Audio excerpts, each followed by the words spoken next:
Yes, hi, I'm Kate Abdo. Welcome along. We're fresh off capturing another Algarve title. The US women now enter the final phase of preparation for this summer's World Cup. And today, against New Zealand, Jill Ellis' side looks to keep building momentum on the road to Canada. A combination of the solo and the spectacular sparked the United States to victory at last month's Algarve Cup. Now, Team USA returns home, focused on one thing, the biggest prize of all. Ahead of the big dance, New Zealand's football ferns shoot to make a statement of intent as well. With the World Cup just 62 days away, the road to Canada kicks into high gear today in St. Louis. For two sides with big summer ambitions, the tension mounts as the countdown heats up. It's the United States and New Zealand, right here on Fox Sports 1. Busch Stadium in St. Louis getting set to host its third ever soccer match and the first home game of the year for Hope Solo and the US against fellow World Cup participant, New Zealand. Yes, hi, welcome to Fox Sports coverage of the US women's national team. I'm joined by a trio of former US internationals today, and Heather Mitts, Leslie Osborne, and Eric Winalda. Eric, tough job for you today. Yes, I'm in tough company here. Certainly I will be keeping a check on Eric, don't worry. Now then, the Americans with 4 matches left to play before their World Cup opener against Australia. Let's check out the starting lineups for you, shall we, for today's clash. United States, Jill Ellis' lineups, they've been such a topic of conversation. What are we looking at today, Heather? Yeah, same starting back 5 from the Algarve final, but U.S. fans will be happy to see Megan Rapinoe back in the lineup from her injury. She's on the left, which allows Carly Lloyd to move back to her central position where she's the most dangerous.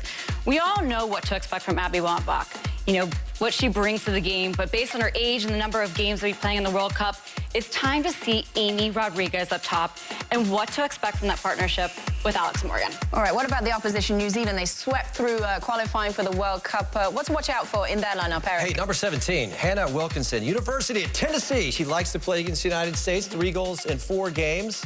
Not unafraid of the United States. She's tall, she's fast.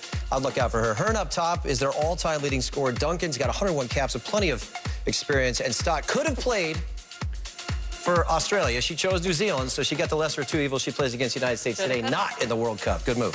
All right, Leslie, let's take a look at the benches. Strength and depth?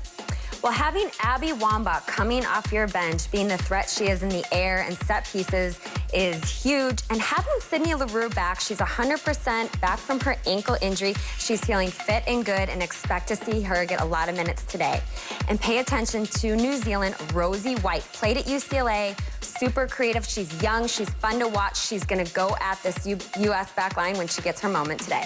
All right, so plenty of potential on the bench as well. Now then, let's send it out to Jenny Taft, standing by with St. Louis's own Becky Sauerbrunn. Becky, you and the team have voiced your excitement to be back playing on American soil, but for you, how exciting is it to be playing in front of your hometown, in front of so many of your fans? I mean, personally, for me, it's a dream come true. I never really thought we would have a friendly here in St. Louis, and when I heard and when our press officer said that there are about 30,000 tickets sold, I was like, no way, that's unbelievable. So personally, for me, it's been a real treat. And the World Cup countdown, it's truly on. What do you and the team need to do today to continue your preparations? Yeah, I think it's going to be a strong game against New Zealand. They play similarly to Australia, so it's all in preparation for the World Cup. And they're a strong team, so it's going to be good for us to kind of find players in between spaces, really work on our attacking play and things like that. So it'll be a good test for us. All right, well, good luck today. Thank you. Thank you. Okay, thanks, Jenny. Now then, plenty of talk that Jill Ellis might tinker with her formation today. We do know how she's starting. We know the lineup. What are you expecting to see from the girls today, Heather? Yeah, I love this lineup. You know, I think it's nice to have Megan Rapinoe back from injury. It allows Carly Lloyd to be back in the middle. And then we see the same back 5 back there. So, you know, I think the biggest thing is the U.S. was playing so central before. They weren't going around the flanks. They weren't getting wide. They weren't getting those crosses in. And that is what they're going to try to do. I think that's definitely the way to go forward, and I think it'll be good for them today. Leslie, is this, though, Jill Ellis putting her hands up and saying, hey, my changes didn't work, I have to revert to what we used to do? Well, she got hired late on, so she's only been on board for a year, so she has to experiment. She has to try things out. The biggest difference is Abby Wambach not being in that starting role. She has started in the last 3 World Cups and Olympics, so for her to have a different role is huge for the team. But having a Kristen Press, trying Carly out wide, it not working, they have such depth and creativity in their attacking 6 that she did what she could, and now they're 2 months out and they're ready to go. What about Hope Solo, Eric? We have to talk about her. Always, right? You know what? Hope is out of the woods, so to speak. She's found the main road. Stay on it, because it's a better team when she's in there. Look, Hope is a fantastic player. The question mark is always going to be the off-the-field stuff, but this is a better team with her there. I think if you go back to that France game where they lost, they didn't look like the U.S. team, and then the way that they dismantled France, and she had a great performance. Playing against a team that's going to hit it and hope, no pun intended. Let's hope she has a good day. You're full of them today. All right, well, let's see how the U.S. are going to fare. They are now unbeaten in the last 11 meetings between these countries, including a 2-1 win in 2012 that featured a double from this lady right here. Alex Morgan is in the starting 11 today. We'll have more for you after the break.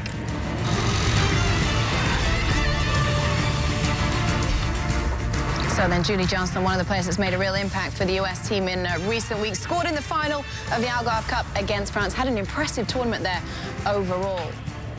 Well, Kate Abdo and Heather Mitts back with you. Now, Julie Johnston is in the starting lineup today. You do think she could have a big role this summer, right, Heather?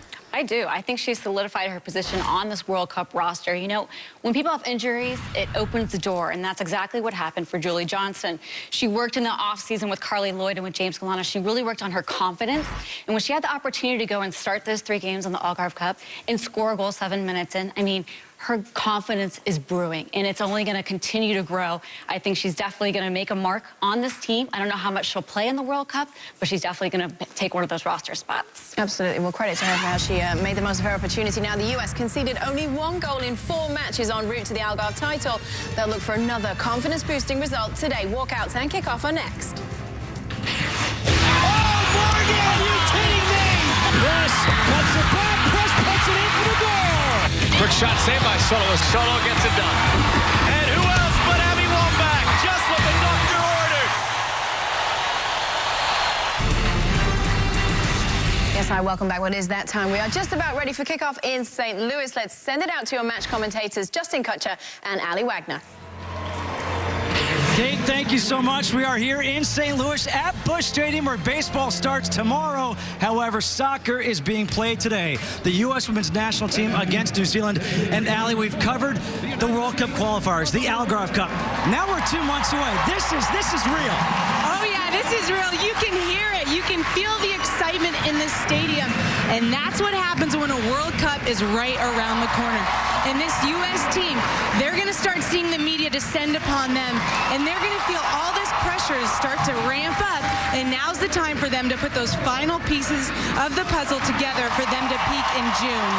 And for New Zealand, Justin, it's simple. They need to have, at the end of the day, they need to show they can compete against the #2 team in the world. And now it's time as they're getting set on the field with the player introductions. America and New Zealand. Number 15, Megan Rapinoe. Number 23, Kristen Press. Number 25, Megan Klingenberg. And number 26, Julie Johnston.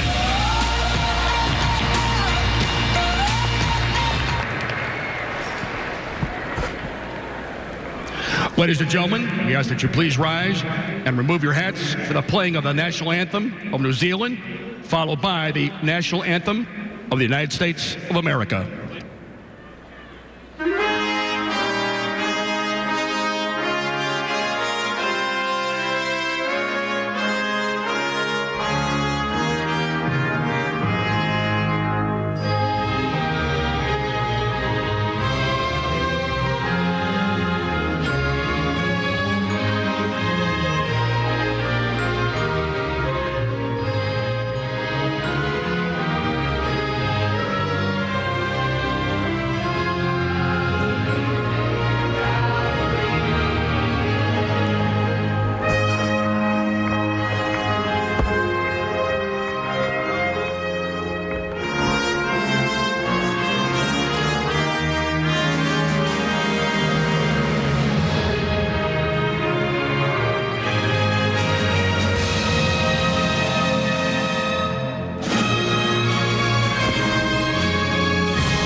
Louis. The two national anthems being played. This place, a phenomenal crowd on hand. Tons of red, white, and blue here on Easter weekend. And let's go downstairs to the third member of our broadcast team, Jenny Taft, who is standing by with the head coach for the USA Women's National Team, Jill Ellis. Well, Jill, with just 4 matches to go before the start of the World Cup and a final roster decision coming in the near future, what do you need to see specifically from your team today? Well, I think big picture, it's a strong performance on both sides of the ball, and I'd love to give this crowd, amazing crowd, a great game to cheer. But specifically, we've been working a lot on our variety of how we get in the attacking third, and then obviously execution within that area. So hopefully some good results today. Best of luck today. Thank you. Thanks. So we just saw and heard from Jill Ellis. The head coach for New Zealand is Tony Reddings in his 4th year with this program. And Allie, both these coaches, as you have said, are kind of trying to bring these teams to the next level, or almost modernizing the game of soccer for them. Yeah, they've both touched on it. I mean, Jill keeps referring to modernizing the game for the U.S., and that's about not just playing direct, flighting balls in the box, and looking to win off of set pieces and really just special moments. So that's a nuance the U.S. wants to have, is this variety in attack, and that's what they've been working on all week. So it'll be interesting to see if we're going to get to see it come to fruition today. Which kind of brings us to our keys to the game, and what are you looking for from both these teams here today? For the U.S., again, Jill Ellis mentioned it. I've talked about it. The studio's touched on it. It's creativity in the attacking third. They have largely relied upon set pieces and moments of brilliance from players like Carly Lloyd and Kristen Press. If they want to lift the trophy come July, they need to show that they can break down a team tactically and technically in that final third. They just cannot rely on those moments to get through 7 games. For New Zealand, again, it's all about a balance of possession and going direct. They talk about possessing the ball. Many teams have lofty goals like that when they play the United States, and then they resort to bunkering. So can they possess the ball, keep the ball, because when they have it, the U.S. doesn't, and they can't score. So they need to possess it, but they are dangerous on counter, so they need to flight it into dangerous areas as well. The referee is Carol Ann Chenard out of Canada. All the officials are out of Canada. The series history between these two teams, you might think New Zealand, USA, advantage USA. Well, it is advantage USA. 10 wins, 1 draw, 1 loss. But the first meeting between these two, it was a win for New Zealand. The last meeting, which was in 2013, was a draw. The USA is in blue. New Zealand is in white. The sun is out here on this holiday weekend. This is a great temperature, right around 60, 62 degrees for soccer. Hope Solo will be starting in net. Alex Morgan, the big question mark, as you just brought up, who will be that partner for her, that partner in crime leading into the World Cup? That's a huge question for the United States. I know Jill Ellis plans on rotating that forward with her, but she needs to have a main partner in crime up top, someone that she develops chemistry with and someone she can run off of, because that's been lacking a bit in recent games. Kristen Press getting the start. It'll be New Zealand with the ball to start this day. Amber Hearn plays it back, and let's see what this New Zealand team does. They talk so much about possession, a quick turnover. Rapinoe looking for Alex Morgan. I don't know about you, but I'm curious to see how this New Zealand team handles this crowd here in the United States. It's a huge opportunity for them. Tony Reddings, the coach for New Zealand, touched on it. This is replicating what they're going to see in the World Cup. They're not going to be able to hear him from the sidelines, so what can they do in this environment, in this pressure where they're pro-American? How do they handle it? Can they play out of it and play their style as he wants to impose on this match? Becky Sauerbrunn, who we heard from in the pregame, the St. Louis native, Ladue High School, has played every minute of all the games in 2015, and an early foul called against the captain for New Zealand, Abby Erceg. A free kick coming up here for the U.S. Lauren Holiday will take the set piece. And right away, look for this to be Carly Lloyd to be a target on this free kick. Lofted towards the goal. Going up is the keeper, Erin Naylor. And that was a strong grab right there by Naylor. We weren't so certain about her prowess in the air, but she looked confident there and picked that out of the sky. A good early opportunity for the United States. U.S. trying to possess. Amy Rodriguez getting that start up front with Alex Morgan. Brings it near side. Klingenberg for Rapinoe. Morgan into the corner. And this results in a corner kick for the U.S. Just a little combination play out wide. That's what the U.S. has been working on all week. Megan Rapinoe will take the corner. Megan Rapinoe, with this start, gets her 100th career cap.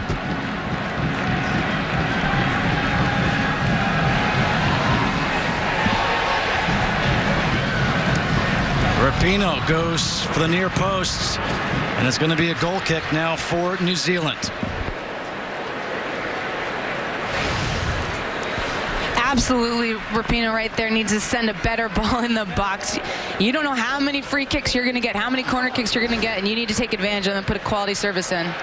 This is the difference between the U.S. and New Zealand. You just saw Megan Rapinoe. She is the 31st player in U.S. women's soccer history with 100 caps. New Zealand has 3, and they're all on this team, ages 25, 26, 27.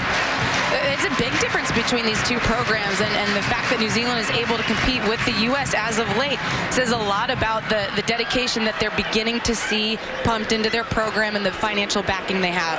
Holiday was trying to send Morgan on a run. Another goal kick here for Erin Naylor and New Zealand.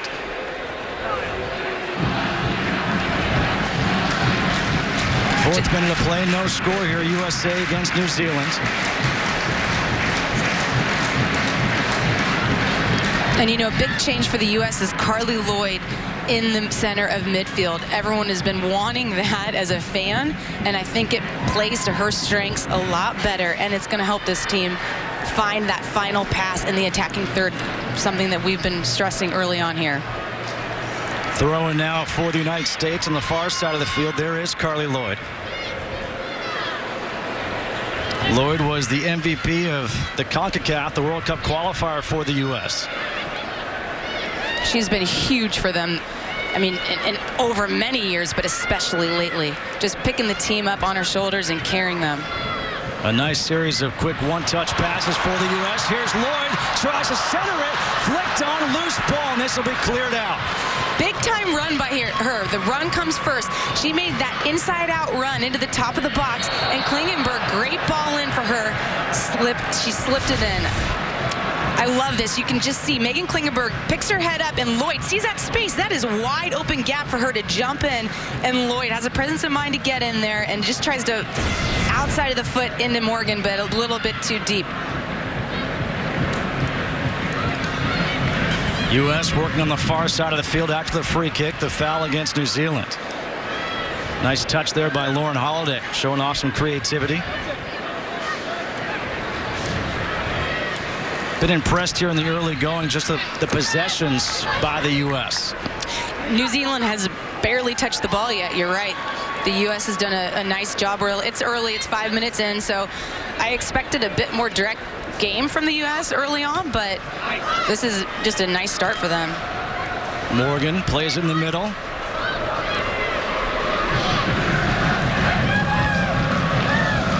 This is a player who's playing a new position. Julie Johnston played there during the Algarve Cup with Christine Rampone out, and now another centering ball, deep ball. Morgan lets it go all the way through for Rapinoe, and it's going to be a goal kick. But how about the play of Julie Johnston in the back and what she has done, taking advantage of the absence of Christine Rampone? She's been huge. I mean, when your number is called and you have to step up, she did it.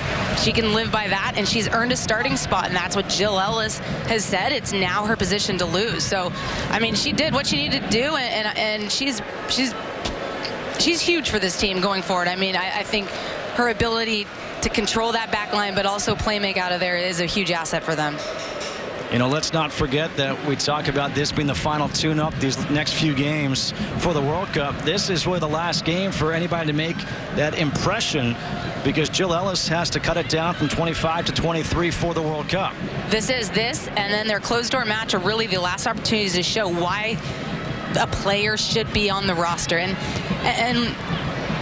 Rapinoe trying to send Rodriguez. Good job by Naylor coming up, taking that one on the bounce. And that's a good look early there by Rapinoe. Rodriguez is sitting on that restraining line and just clips one in for her. A little bit too heavy, but a nice early look.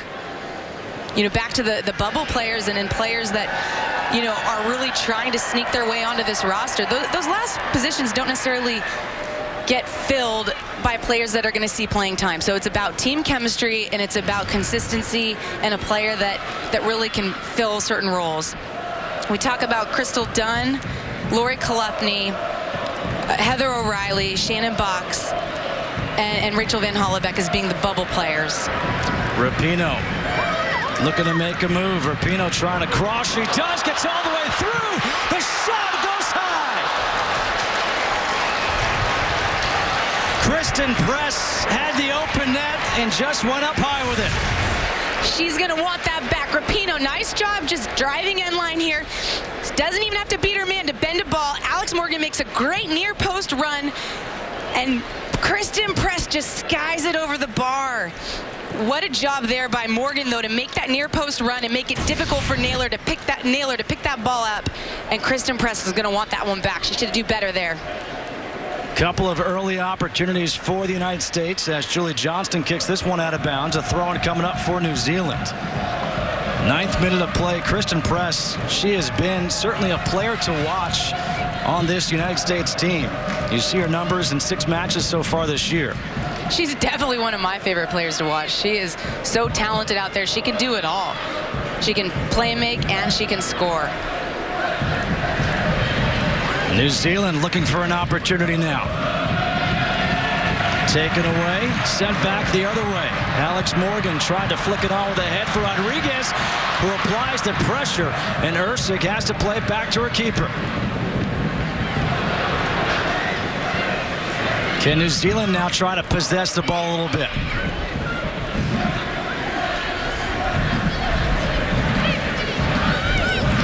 Johnston, a normal midfielder, comfortable with the ball at her feet.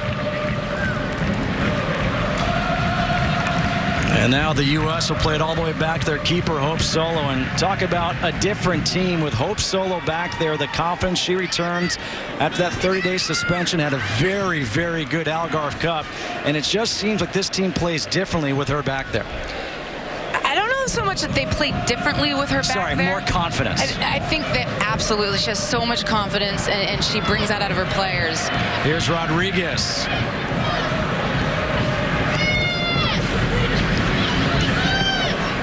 Center and ball. Kept in.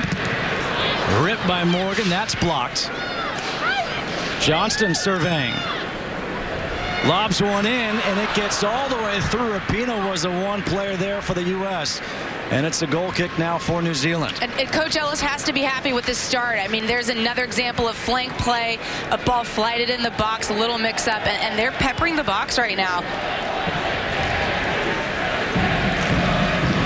You know, back to Hope Solo. Yeah, they play with more confidence, but it's really about her shot stop. A turnover. Rodriguez looking for Morgan, couldn't connect. One of the keys, as we talked about, for this team is getting wide. Let's check in once again with Jenny Taft. Well, the first thing we heard from the coaching staff on the bench telling Ali Krieger to make sure she maintains maximum width. We talked to head coach Jill Ellis yesterday, and she said one area she would still like to see some improvement would be to make sure the team gets wide more. They've worked very hard on that flank play. She needs to see them getting the ball wide quickly, either with tempo or switching the point of attack. How do you feel they've done so far in the first 10 minutes or so? It's early, but they've been successful thus far. And not with a lot of service changing the point, but with quick play getting into those flank spaces. New Zealand stepping up. Annalie Longo. Amber Hearn Number 9 for New Zealand, the team's all-time leading goal scorer. And this is something small, but you just see the U.S. They won the ball back, and now they're playing out of the back with possession instead of just hammering it forward into a front runner. This is beautiful soccer right now for the U.S. 12th minute of play, no score, USA and New Zealand. Justin Kutcher alongside Allie Wagner and Jenny Taft here from Busch Stadium in St. Louis.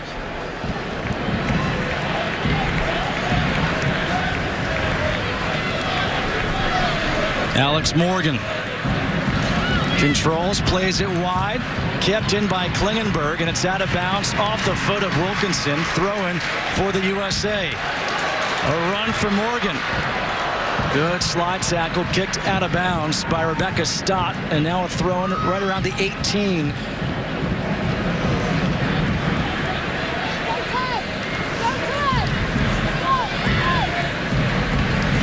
Again, New Zealand, you talked about just before the U.S., able to control, turn, make some connecting passes, and then clear it out. Not the same case for New Zealand. No, they've been under pressure. The United States has done a good job early on just pressing the ball after turnovers immediately, and New Zealand isn't handling the pressure the way that we anticipated. Klingenberg heads it. Rodriguez plays at the feet of Rapinoe, out of bounds, throw-in for U.S. A good throw-in for Rodriguez. Sneaks through, takes a shot off the crossbar. Rodriguez gets it back. Centers it. Ursic clears it.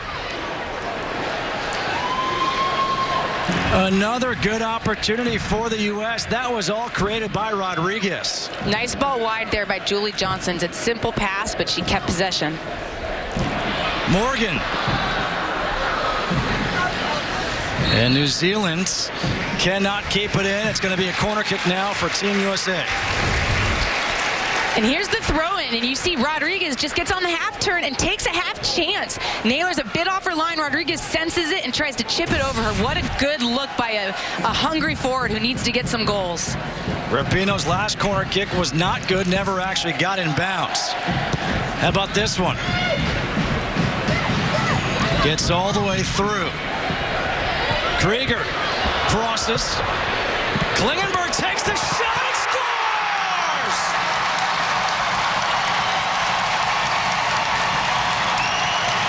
It was coming. The U.S. was knocking on the door.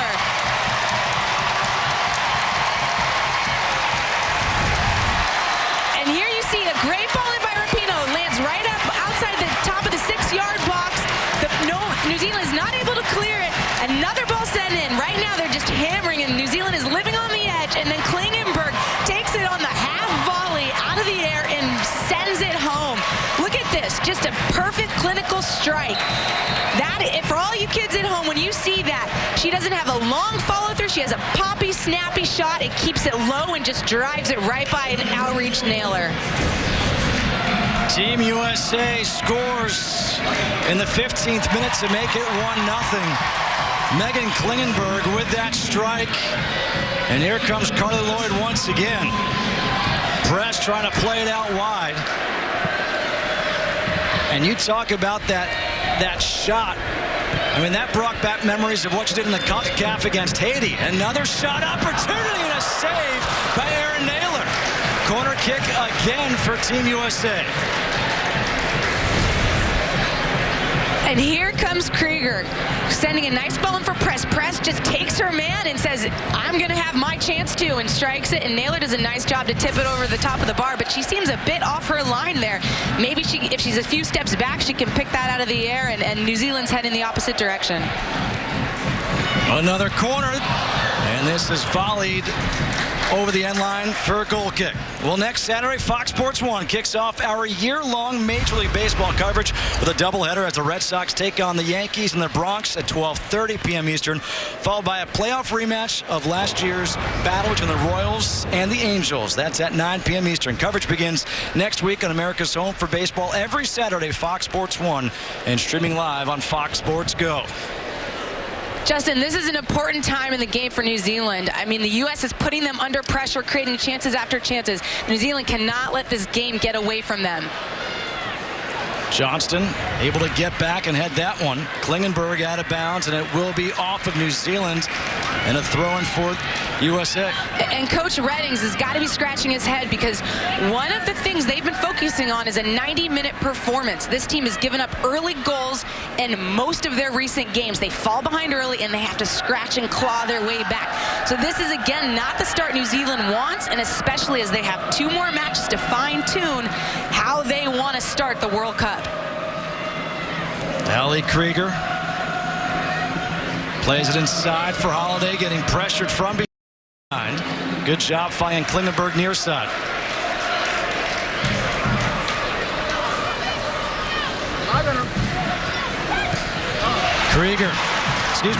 Morgan sending Rapinoe for the run.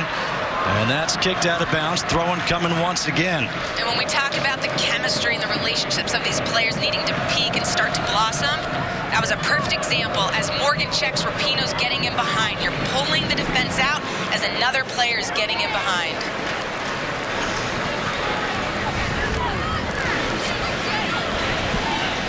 Throw-in now for New Zealand. Out of bounds, and a throw-in coming up for USA. Quickly, Rapinoe to Rodriguez. And offside against Alex Morgan.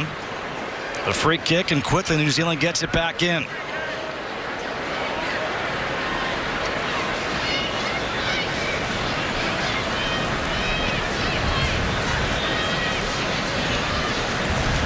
Ursig plays it all the way back to her keeper, Naylor.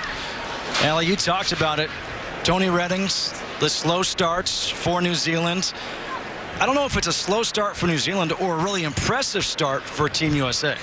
I think it's a bit of both. It's absolutely an impressive start, but this could be jet lag legs from New Zealand. You know, they a 53-hour journey with a 29-hour delay in Sydney. Yeah, it might impact you a little bit.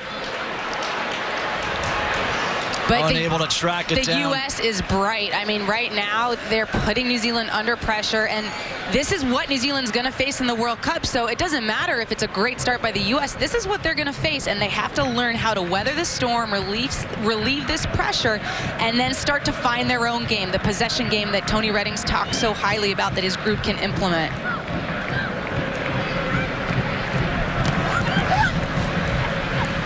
Inside, Rhea Percival. And here is New Zealand trying to switch fields, play it around. And there's Ali Riley creeping up on that left side. She likes to go forward. I spoke with her, in fact, before this match, and she said her favorite thing to do is run down that left flank. She doesn't want to be special on the ball. She wants to sprint. I said, I'll trade positions with you. Not for me. Who likes to sprint like that? Ali Riley, apparently. Unable to control that one. And she's from Stanford. She's supposed to be bright.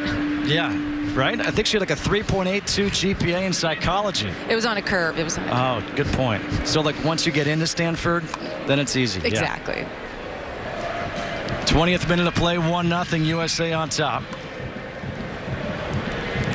Klingenberg trying to clear it, kept in. Coming down the near side, Rhea Percival. This is a nice spell for New Zealand right now. They've been having a bit of success possessing the ball. Katie Duncan able to switch fields. Riley tries to send one in. Here comes Solo. She punched it away. But it's an offside against New Zealand anyway. And that's a searching, wanting ball that New Zealand can't really afford to play in the box. It wasn't on. And really, there's no need to send that in. They're keeping possession, and they need to break the U.S. defense down a bit more clinically. And you see Ali Riley just flighting that ball in. It's not on. Hope Solo's going to come out and punch that away every time.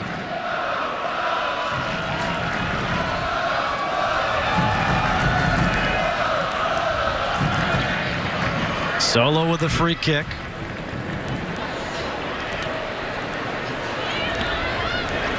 Now New Zealand resorting back to just kind of dumping it down the field, giving their legs a little bit of a rest. Maybe their legs and their minds. But that's called winning the battle and losing the war against the U.S. Because if you keep dumping it and you give possession back to the U.S., you're going to run a lot more. You keep the ball, you save your legs. Wilkinson trying to get back by Klingenberg, can't do it.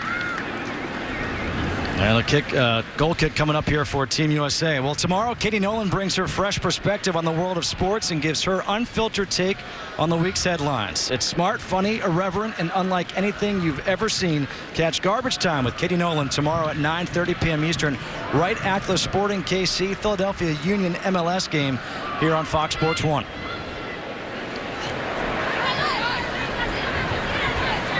A throw in for the U.S. Rapinoe will take it. And she tried to get a few more extra yards up there, and now she'll pass it back to Klingenberg. Klingenberg had the goal in the 14th minute to put this U.S. team. What a goal it was. It was beautiful.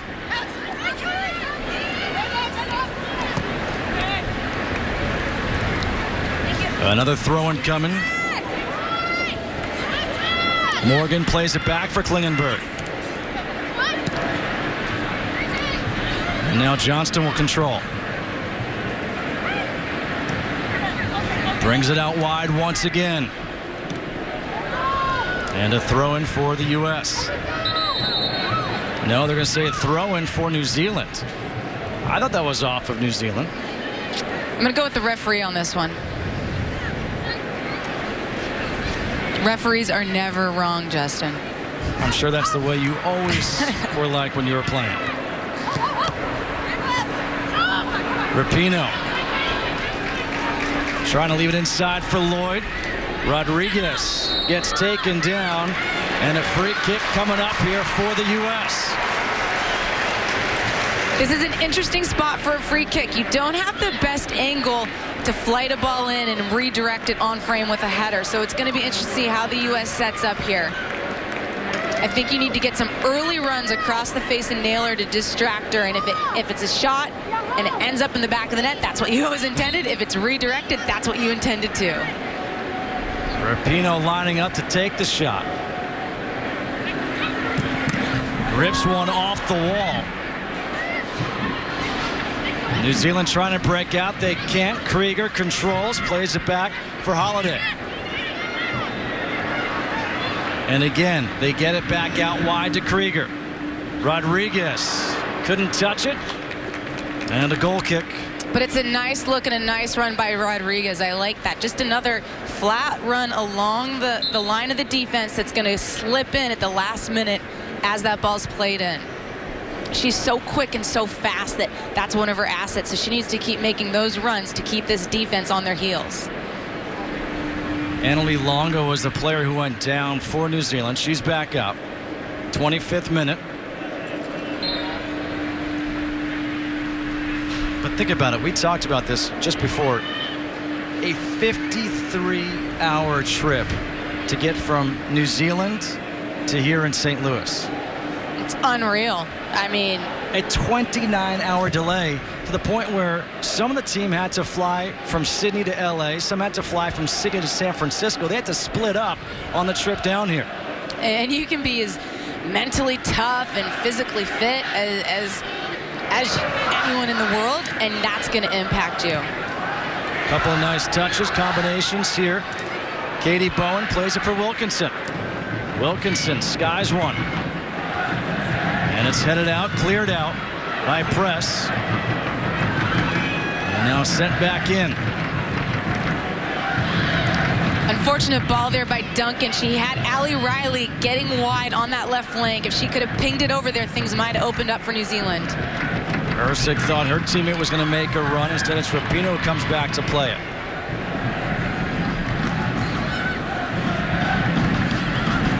There seems to be a sense of ease around this U.S. team. Confidence. Whenever they get the ball, they're not rushed. They're taking their time and making the correct passes. Well, good point, Justin, because right now, New Zealand is a bit in between in their pressure. They're close, but they're not close enough to put immediate pressure when the ball arrives. And that's going to create problems for them all day if they can't get on the players quicker and anticipate where this ball is going to be played. Hannah Wilkinson at midfield. Carly Lloyd helped out. Now Klingenberg will get it. And Hannah Wilkinson is a bright young star for this group. She plays for the University of Tennessee, and she's fast, and you can see how tall she is. She's 5'11", but right there, she's all by herself. She's not going to beat 3 players with her ability on the ball. She needs support. She needs someone to play off of, or just one player to beat.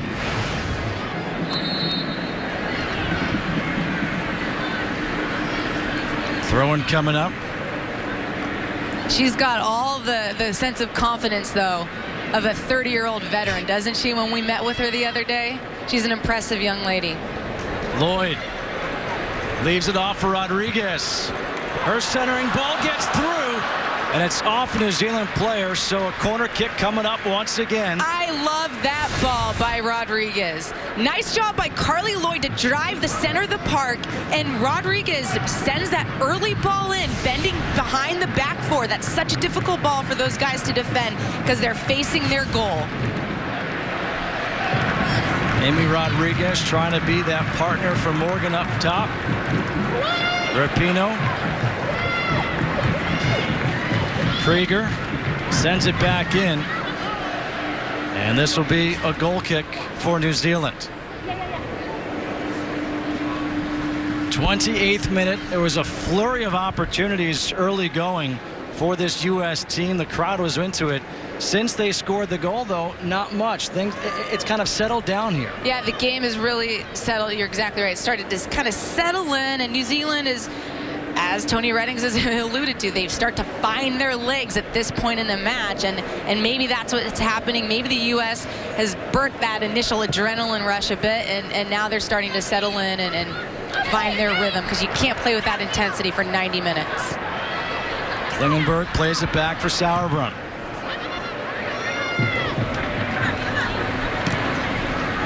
A good job clearing that one away by Rebecca Stott, with Rapinoe closing in quickly. Rodriguez, the one-touch. Klingenberg. Holiday and Rodriguez both making a run. A goal kick once again here for New Zealand. New Zealand looks just a bit off there. Amy Rodriguez is receiving that ball from the throw-in with no pressure on her whatsoever in the attacking third. That shouldn't happen.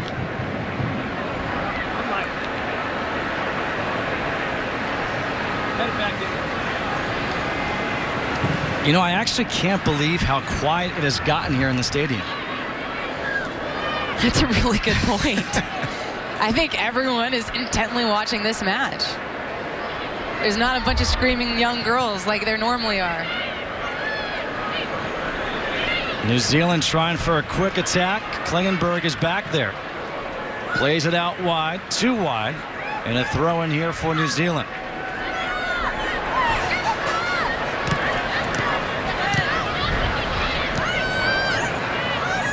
Stott into the middle. Rapinoe comes in to take it away, and now it's given right back.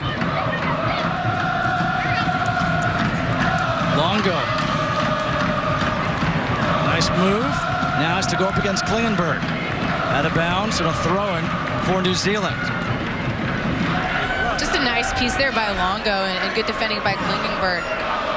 I'm so surprised by this New Zealand side and how much confidence they have and swagger. It's a group that's never won a World Cup game, and they genuinely believe they have an opportunity to lift the trophy in the beginning of July.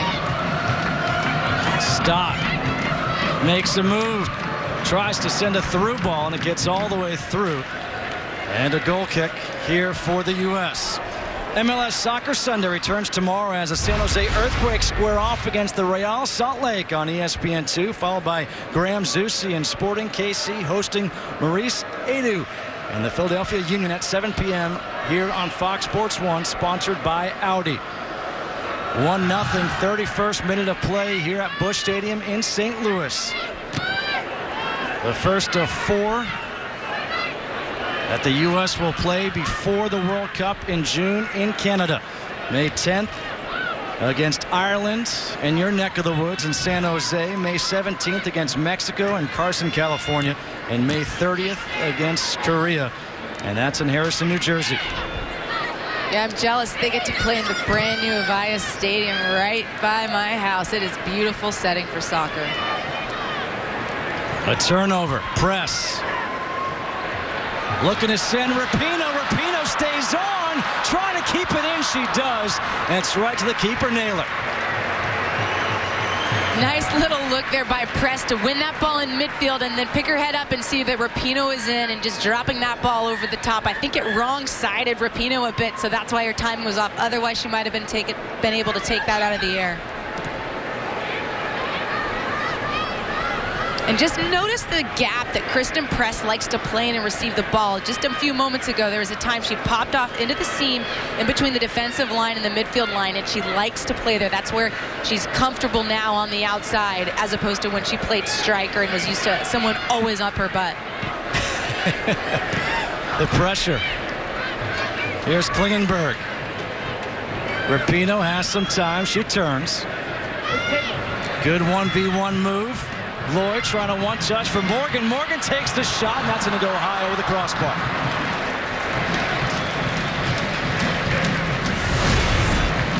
And here's Rapinoe. She's just dribbling inside of the field and finds Lloyd wide open in that gap, and Lloyd picks out Morgan just to slip her a ball. And what Jill Ellis talked about with Alex Morgan is finding her shot more, and there it was. Alex Morgan is not afraid to shoot, but she needs to find her shot more, and she just took one touch and unleashed it. And how about the play of Megan Rapinoe? We mentioned it, this being her 100th cap. She was battling a groin injury, wasn't sure what her status would be for this game. She's obviously in the game, and she's been a difference maker for this team so far. She's a difference maker for the U.S. side. She's creative. There like right now. A give and go with Rodriguez, and she takes the volley and gets one on net. Just a good example of what Rapinoe can do. Here's Morgan getting the ball out of the air, and Rapinoe, that relationship, they've been combining all day today. She picks that ball up from Morgan, runs off of her, and then a just nice 1-2 down the flank, and you know, doesn't get a great shot, but a bright spot from flank play again for the U.S. Ersic plays it far side, gets it back now.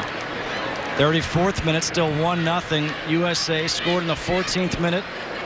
Megan Klingenberg with a goal.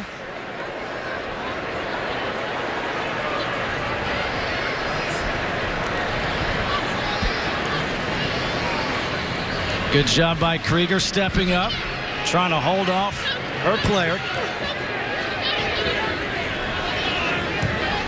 Across. Sauerbrunn trying to clear it, lofts it high in the air, sent back in. Sauerbrunn again, this time a better job of clearing it.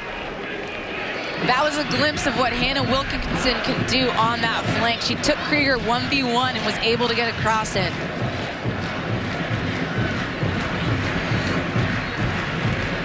A few players on this New Zealand team have come over to the States to play their college ball. One of them, as you mentioned before, Wilkinson playing at Tennessee. Them coming over and playing in the States, and a few of them play abroad for club, has really helped their program develop and these players develop. They speak to it all the time. That's one of the reasons their game is lifted and that they have confidence that they can play against these players, because they do. Yeah.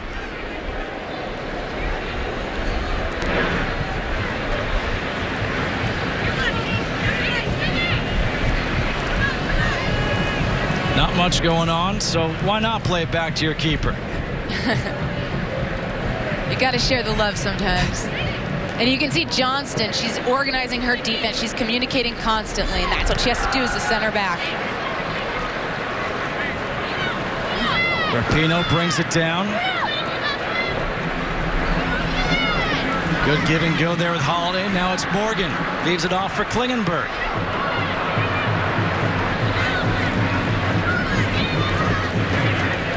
You wonder if this New Zealand team can get a counter, something, quickly. Well, that's one of the things they pride themselves on, so you definitely think they can. It's just a matter of getting the confidence to take their shots when they appear. Allie Riley, we mentioned players who came over and played in the United States. Well, she's actually from California, from LA, played at Stanford. Was the captain of the Stanford team. Wilkinson trying to connect with Riley. And that's just a good-looking attack over there for New Zealand, going down that left flank. Holiday, that's it. And this one will be sent back, and Hope Solo. Did she touch it? She does. Mishandles it. So it's going to be a corner kick now for New Zealand. One of the first real opportunities for New Zealand. No, here it is. The New Zealand player just puts a lofted nothing shot on, not even on frame. And I think Hope Solo got caught in between. Do I catch it or do I let it run out of bounds? And maybe she was just bored. Maybe she actually wanted to get some more practice on some corners here. Rhea Percival will take the corner kick.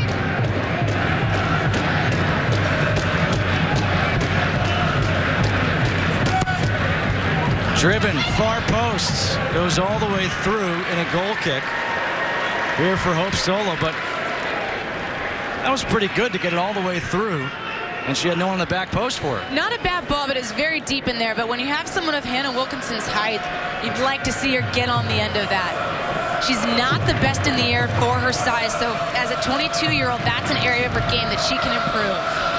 Maybe she should take some lessons from Abby. Nobody better.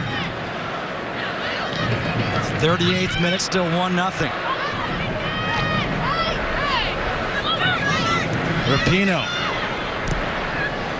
looking for Rodriguez. Rodriguez, the volley off the post. Wow! What a ball and what a volley.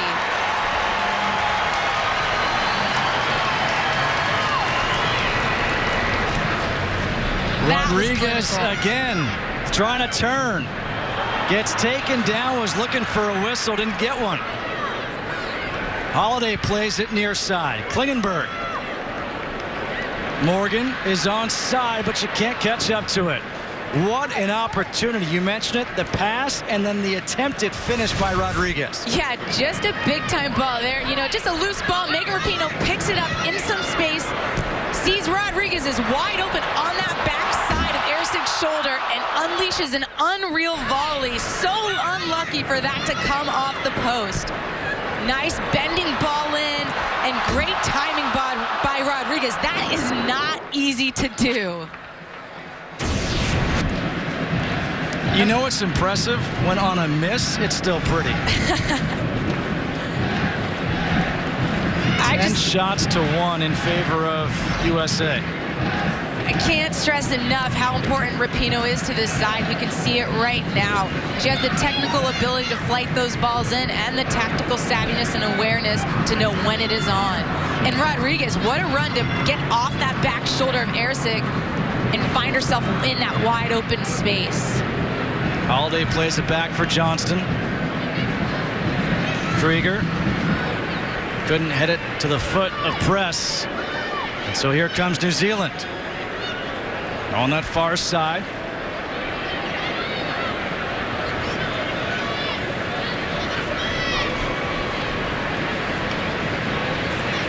You look at these opportunities that the U.S. has had here in this first half, and New Zealand, frankly, is lucky to be down just 1-0. Yeah, we saw the stat, 10 shots to 1, and this is where the U.S. has to improve. They might not get all these opportunities when it comes to games in the World Cup, and they've got to be more clinical in their finishing. While that's one of the last pieces to come together for a group, that seems to be a reoccurring theme for this team. Good job stepping up by Lloyd, knocking that one free. That's played all the way back to the keeper. Solo takes her time, surveys the field. Now she'll pick it up and give it a boot. New Zealand seems really to be struggling with these inside-out runs by the United States. These players are finding themselves wide open in those gaps, in those pockets. And a foul here against the United States. A free kick now for New Zealand. I mean, 40 minutes in, the U.S. has to be happy with their performance right up until their finishing clinical ability. Everything else is looking great. Their final third attack, the variety. We're seeing service from outside. We're seeing end line service. We're seeing different combinations, 1-2s down the flank. Some driven, dribbling by Carly Lloyd up the center of the park. Now it's about putting it in the back of the net. Rhea Percival to take the free kick here for New Zealand.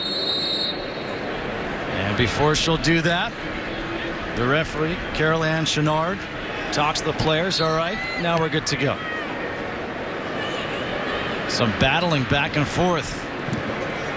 Lofted ball, up goes Solo, and she'll grab it.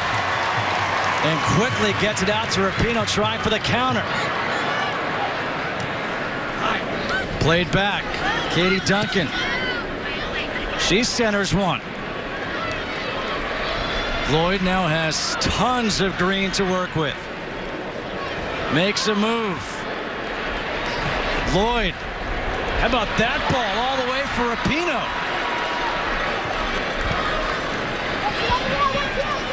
Rapinoe trying to leave it back. And a throw-in coming up. Nope, stays in. How about that run and ball by Lloyd? She beat her man. She ran about 30 yards and then had the legs to drive that across the field over to wide open Rapinoe again. Great job by Lloyd there. And a nice job by Klingenberg right there. Hitting it off the defender, gets a throw-in now in the 43rd minute. Well, the U.S. is possessing the ball so much up here. They're having the time and the ability to get their backs forward. That's why we're seeing Klingenberg in these spaces. They're possessing the ball long enough for her to get forward.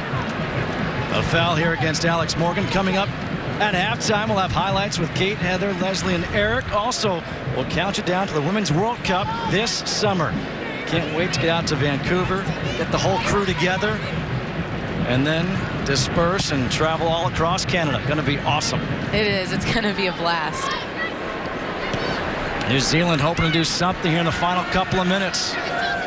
Gregorius gets one through, but a good job getting back there, closing the gap by Becky Sauerbrunn. Yeah, great recovery by the U.S., but there's only 2 New Zealand players there.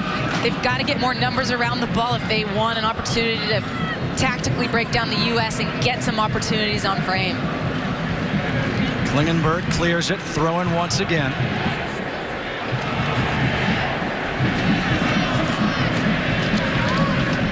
New Zealand just looks so stagnant. Nobody's like no one making wants the ball.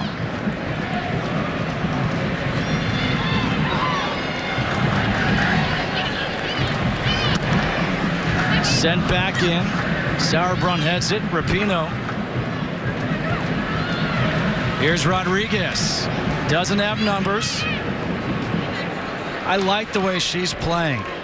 That right there is very impressive. She looks up, realizes she's by herself. She's on an island. She spins out and brings her teammates into play. Big time play by a forward who likes to run behind and get forward.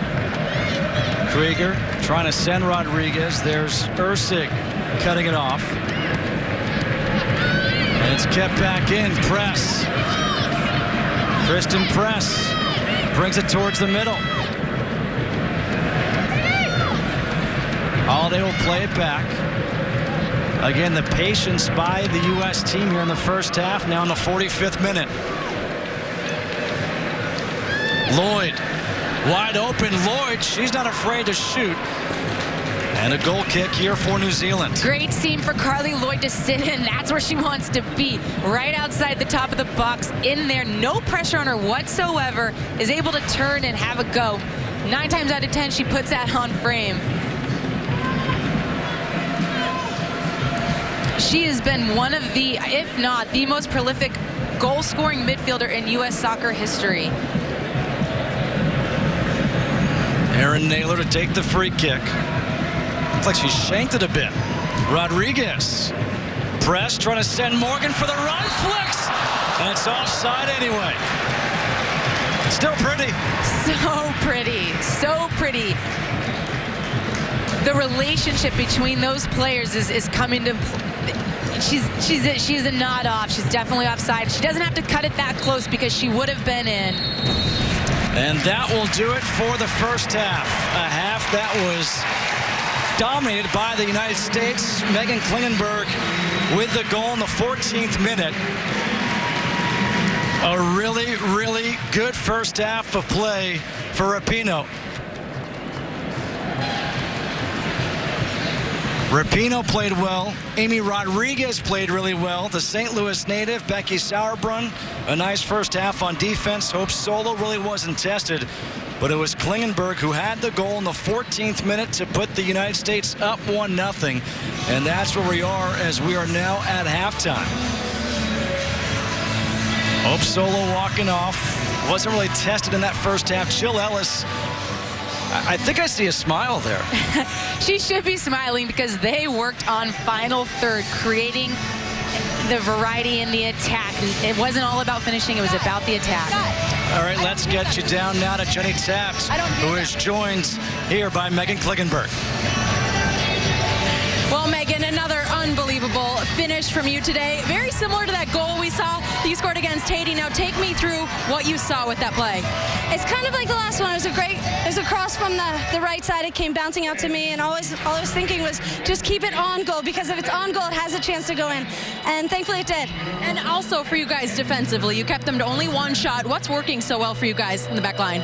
You know, this camp we've been practicing a lot, just nuances, little things that we need to do defensively and keep compact and keep them in front of us, because we knew they were going to be a transitional team.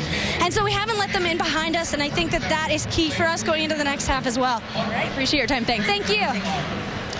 Klingenberg with that goal in the 14th minute. You just heard Jenny say it was like the goal against Haiti, and wow, was that one pretty. 1-0 USA. After the commercial, we'll get you back out to LA for the halftime show. Yes, hi, welcome back. I'm Kate Abdo, and you're here with Heather, Leslie, and Erica. After that first half, the U.S. now 1-0 up. Let's take a quick look at the highlights of that first 45 minutes for you. And let's start with this one. Kristen Press with the first chance for the U.S. Leslie. Well, Megan Rapinoe's back in the game. She loves to go end line, serves a great early ball going end line. And Kristen Press could have taken a touch to take it down, but takes a half chance, goes over the goal. This is Amy Rodriguez. Now, she is having a good game, isn't she? Yeah, I tell you what the reason is? She's not thinking, she's playing, and that has been a problem for her. She's got her confidence back. Instincts are taking over. Here it is, 14 minutes in the goal. Great recross by Krieger. New Zealand cannot get this out in time. And Megan Klingenberg, we saw this in qualifiers. I will take this one. Boom. That was a big moment for the U.S. So 1-0 they lead. Then just shortly after, 50 minutes, this is we saw Naylor, the keeper for New Zealand. She is doing well, isn't she, Eric? She's keeping them in the game. Let's face it, that's 2 over the bar. Look at that look. She's like, wait, we're only 15 minutes in. How about this? What a chance for Amy Rodriguez. Once again, Megan Rapinoe is doing her work there on the left flank all game long, and Amy Rodriguez makes that look so easy off the crossbar. To take it first touch with your left foot makes it look so easy. But what a beautiful ball from Megan Rapinoe and the difference she's made being back in this game. Yeah, she's dominating on the left, and Eric even said Amy Rodriguez is not thinking, and that's why she's playing so well. She's dominating as well up top. And it's a common theme with everyone. Everyone looks like they're not thinking out there, that they're playing and they're having fun and they're enjoying each other, the partnerships, the chemistry. Everything seems to be better, especially in that with the attacking six. That's a hard thing to do. I mean, a lot of pressure on these girls. You're trying to impress your coach, and one of the things you have to play free and relax has been pretty impressive. Was she impressed with that goal, didn't she, Megan Klingenberg? Walk us through that goal again. Let's take a look at that one again, Eric. Well, I mean, if you really are going to stop it right there and look at how many white shirts are in the box, there is a little bit of a space there. I really can't fault New Zealand at all outside of this clearance. Getting wide has been the theme, but you can't do this right here. That's just the wrong spot. That's a left-footed player having another right-footed bomb. You don't expect it. It's calculated risk.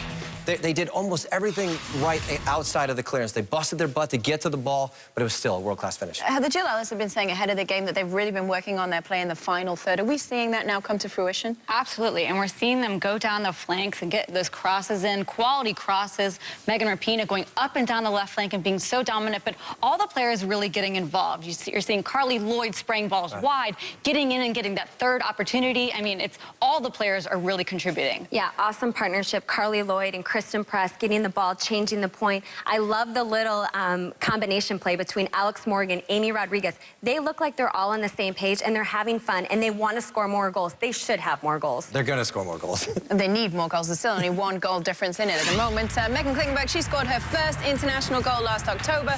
That was against Haiti. She bags number 2 today to give the U.S. the lead over New Zealand. More after the break.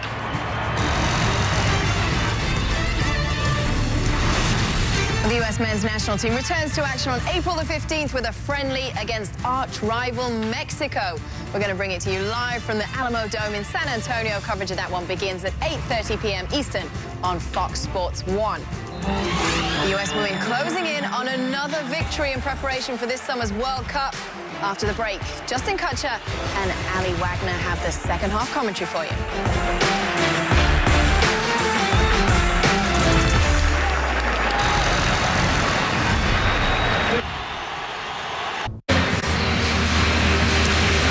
That is quite the close-up of the arch here in St. Louis. Back at Busch Stadium, it is 1-0 USA on top of New Zealand as we get set to start this second half.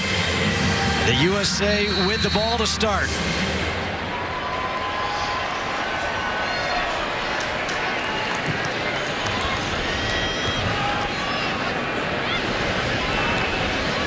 Holiday will play it back for Sauerbrunn. And Sauerbrunn will bring it all the way back to Hope Solo. A really good first half by the defense, the back four for the U.S. And that's a question mark because there's no Christy Rampone. Julie Johnston has basically picked up where she left off at the Algarve Cup. Yeah, Julie Johnston again, you know, she solidified her spot as a starter in this back line. And you know, it seems to be Whitney Engen would be a likely replacement for one of those two if there was an injury, and she's a player that can play that role easily. So relatively deep in that spot. How about this right now with Hope Solo coming up to take the free kick just past midfield towards the 18, Morgan, and now it's Press. Coming back to play it and clear it out. New Zealand able to get some breathing room. Amy Rodriguez fights for it and gets it. Rodriguez with the left, crosses. Nope, she was going for the shot. And that is to Erin Naylor. Just underway here in the second half. 1-0 USA leads New Zealand. Let's check in downstairs with Jenny Taft.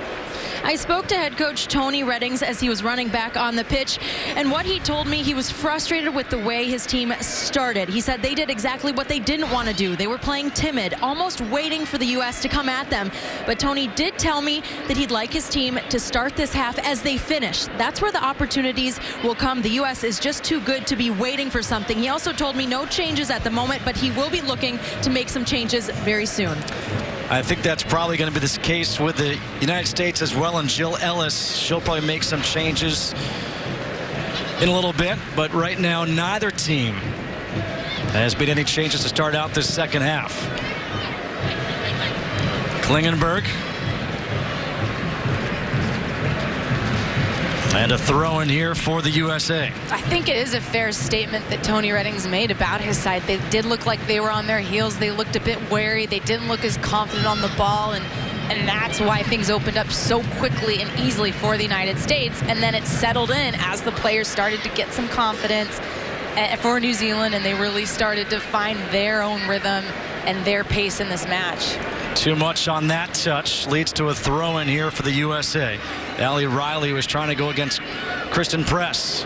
Holiday, good job by Carly Lloyd shielding off the defender, turns. Rapinoe and Lloyd kicks that one out, so a throw in here for New Zealand.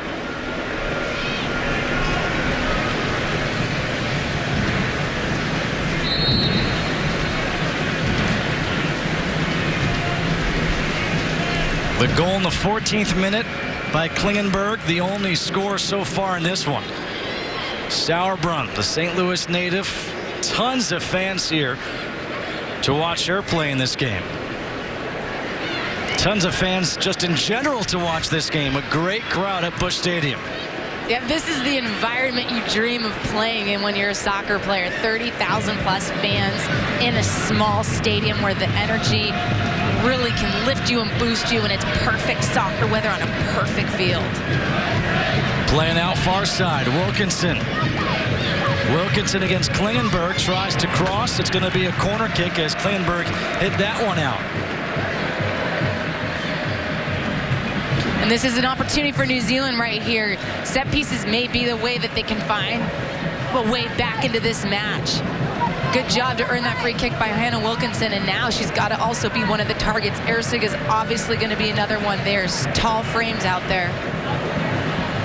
Rhea Percival to take the corner. Second player in New Zealand history with 100 caps. Drives one deep. And we've got a whistle, and it'll be a free kick here for the U.S. Have no idea what that call was. Sometimes the ref calls it a little too tight when there's wrestling in the box there, but that was a decent ball in, and it could have been a good opportunity for New Zealand. Morgan with some room. Sending Rapinoe. Rapinoe with the right. Tried to cross right off a defender. Kept in. Johnston. Nice job playing it for Krieger. Her cross goes all the way through to Rapinoe. Lloyd steps up. Can't control it. And a throw in now for the U.S.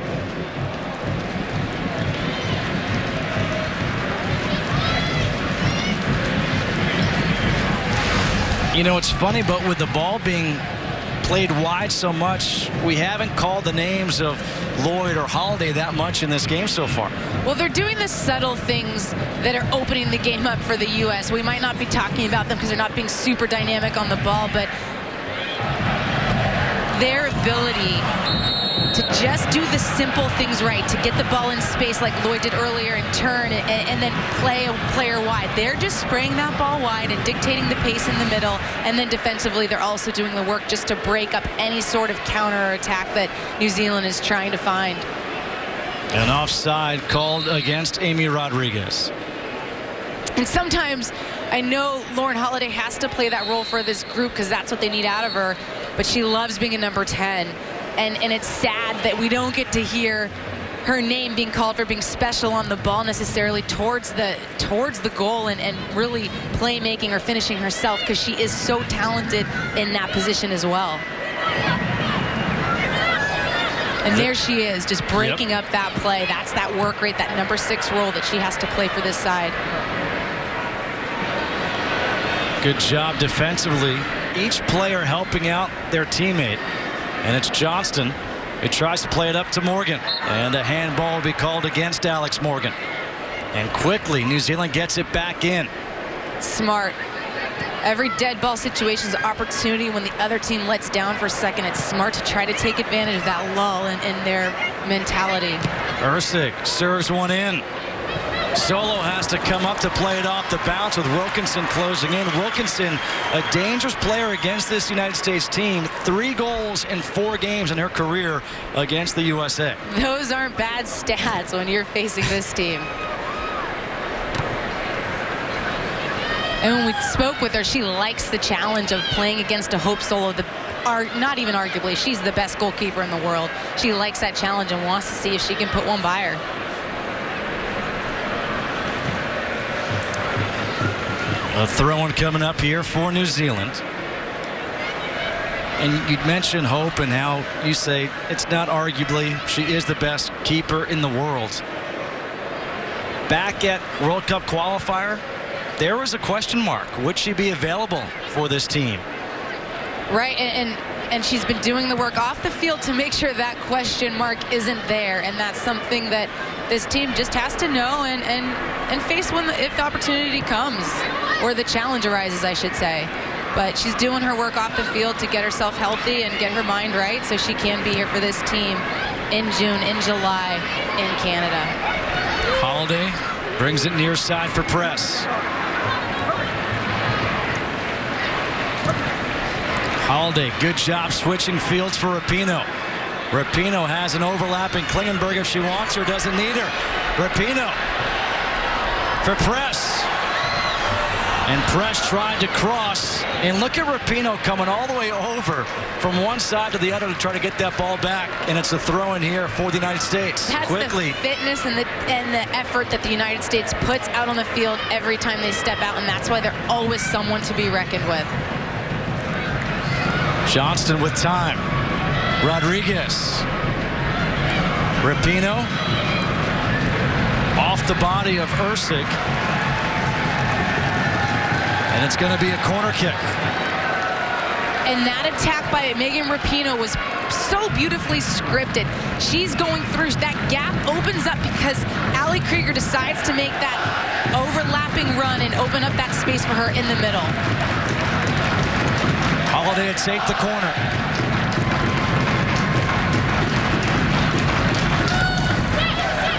Plays it short. Rapinoe sends one, and this, the keeper Naylor got run into. And it's going to be a goal kick here for New Zealand. But another good ball in by Rapinoe, right in the mixer where anyone gets a touch on that, it ends up in the back of the net. And while the U.S. did not play a long, direct corner kick there were players wide open in the box. New Zealand is not doing a good job in staying with their man 1v1 in the box. Alex Morgan was wide open with just a simple move. Lloyd in midfield, nice job possessing. Krieger.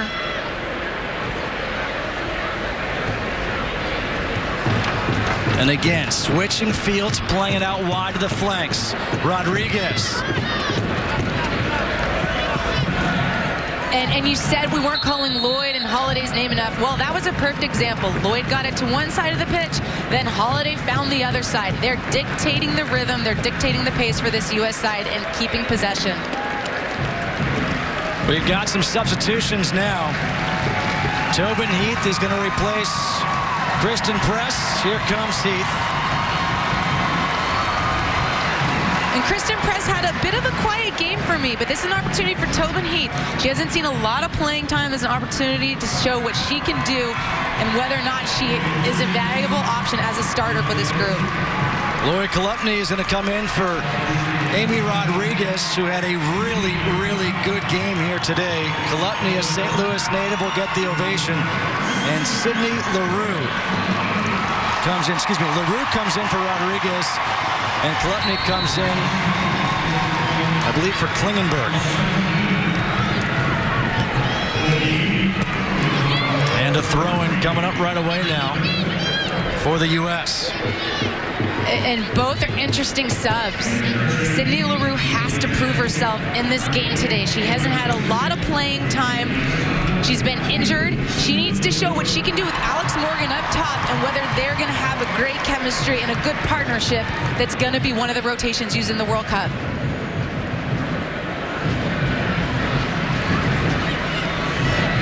LaRue applying the pressure, forced the turnover. Morgan plays it out. Tobin Heath. Krieger circles around. Sends one right off a Holiday. New Zealand trying for the counter, and a whistle, and the foul will be called against Carly Lloyd. And quickly, New Zealand gets it back up and in.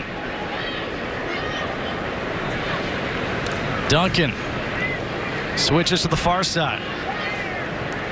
58th minute. Wilkinson has it taken away by Holiday. LaRue, good touch. LaRue, she's got the speed, has Morgan with her. Heath coming, leaves it off for Morgan. Morgan, the shot goes wide.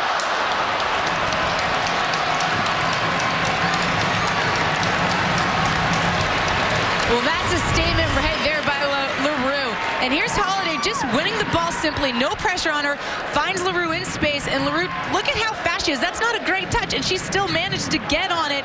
And then Morgan makes that diagonal run across the back line. LaRue slips her in with a perfectly paced ball.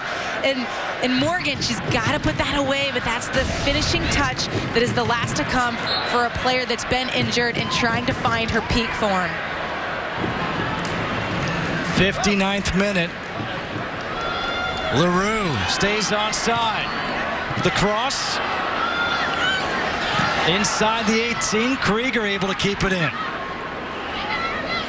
And now plays it back for Johnston.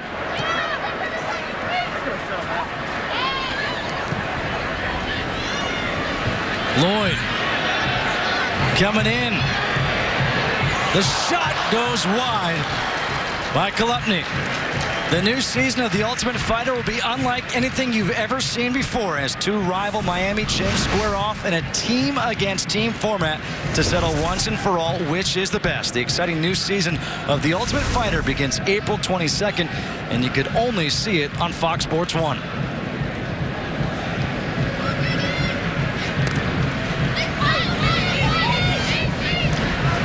Heath. Nice turn by Holiday. Holiday leaves it off for Rapinoe. She takes the shot, and it's saved by Naylor over the end line, and a corner kick coming up. Big time turn in the center midfield by Lauren Holiday. She looks over her shoulder, sees the pressure, and then here it is. Here comes the defender. Lauren Holiday takes a peek, sees her, is able to spin her defender, and then just lays a nice ball out to Rapinoe, who says, why not? I'm going to have a rip. And a rip she took right there. Rapinoe with her 100th cap today. Holiday to take the corner.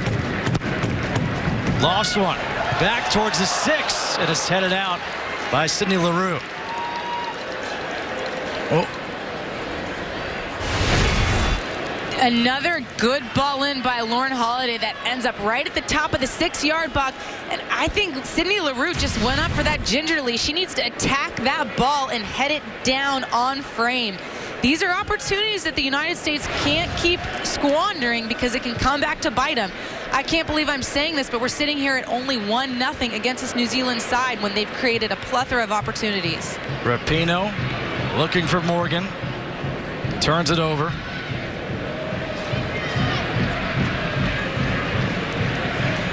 Jill Ellis talked about the importance of the attacking third. That final third, that's the final element for this USA team in their preparation for the World Cup. And that final third, what's the final step? Putting it in the back of the net. It is, but I think we got to go back one step further. They, in recent games, were not creating opportunities. She wanted a variety of attack, and the U.S. was just not being creative in that final third, and they weren't getting good opportunities. So they've answered that call. They're now creating opportunities, but can they put it in the back of the net? Because that's where it makes a difference. In the World Cup against teams like Sweden, Nigeria, and Australia. Good ball going up is Solo, and she goes up high to grab it.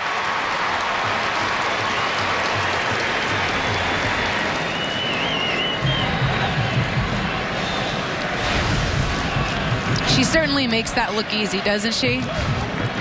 It's truly remarkable when you look at the numbers that she's put up throughout her career. And what a difference maker she can be in June and hopefully in July for this team. I think that's one thing that needs to continue developing in the women's game, and that's better quality goalkeepers across all teams. She's a difference maker. She keeps her team in games, and I can't say that other teams have that level of a person in their net.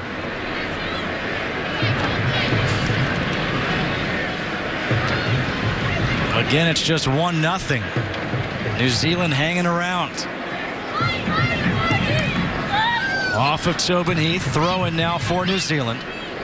Allie Riley, the Stanford product, a 5-time New Zealand Player of the Year. Lloyd, good footwork, plays it out for Rapinoe. We see Rapinoe more in the center in this second half than we saw in the first half. And that's just a function of where the space is. She's popping into pockets that are open. She can go wide, she can come inside. Those decisions are up to her. And right now it's presenting itself in the center of midfield as opposed to out wide. Heath applying the pressure against Riley. Good combination passes here from New Zealand. Rebecca Stott. Stott, a former Australia Youth National Team member. Switched to New Zealand in 2012. This goes wide.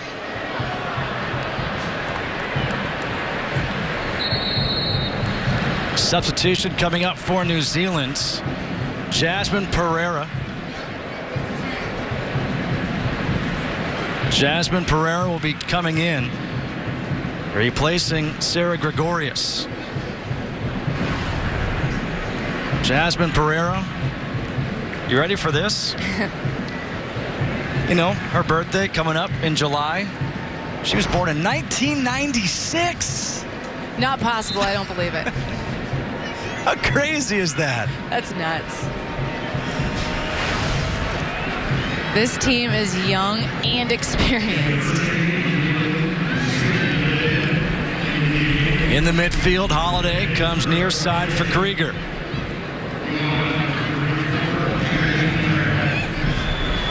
LaRue let it go past her.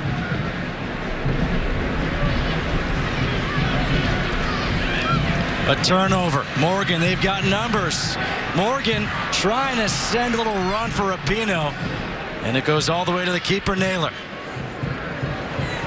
That was on, that run by Megan Rapinoe. It just took 1 second too long to lay that pass into that gap, into that space. 66 minutes, still 1-0. The only goal coming back in the 14th minute of play. And a foul called against Katie Duncan. Speaking with Katie Duncan yesterday, we got a chance to talk to a couple of players from this New Zealand team, and so impressed. Such nice people. So nice. And yet they're so feisty out on that field. They've got the double personality, right? No, they're the sweetest people, and it just genuinely down to earth, humble, hardworking, and the consummate professional type of players. Holiday inside the 18. Heath goes up high, able to clear it out. Wilkinson with that size coming down the far side, trying to cross one. Johnson has some trouble with it, and Solo's able to pick it up. First time we've seen any really dent in the armor in that back four for the U.S. Yeah, I think Johnston actually lost track of her player for 1 second there. It worked out because the ball ended up in her path, but she's got to keep taking her looks and know where that attacker is at all times. Offside against the U.S.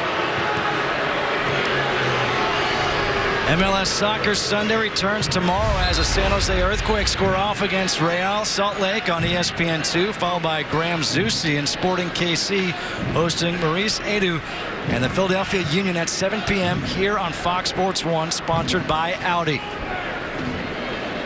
A 1-0 game. Justin Kutcher alongside Allie Wagner and Jenny Taft here from Busch Stadium in St. Louis.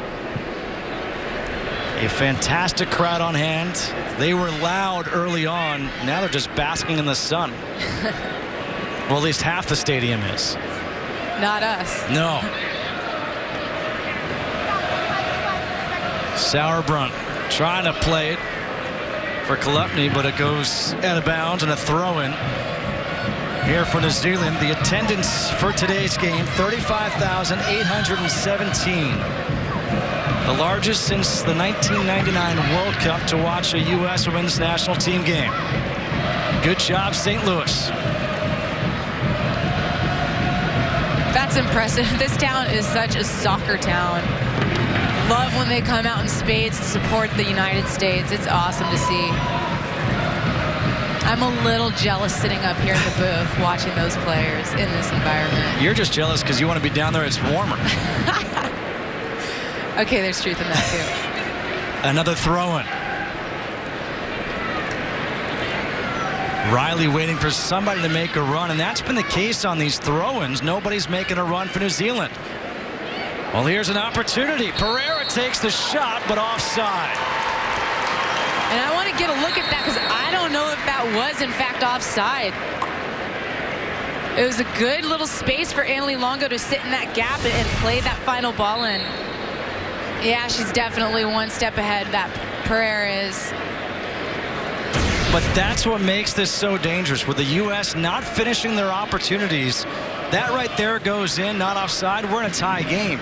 The United States cannot afford to have something like that happen. Absolutely not. And this New Zealand team does not go away. It doesn't matter what the score is, what time in the game it is. Kalupny has her centering ball blocked. Rapinoe will play it back. Holiday, good job switching fields now to Johnston. Lofts one. Morgan We'll go back to retrieve this one. Rapinoe with the turn. And that's headed away. Sauerbrunn.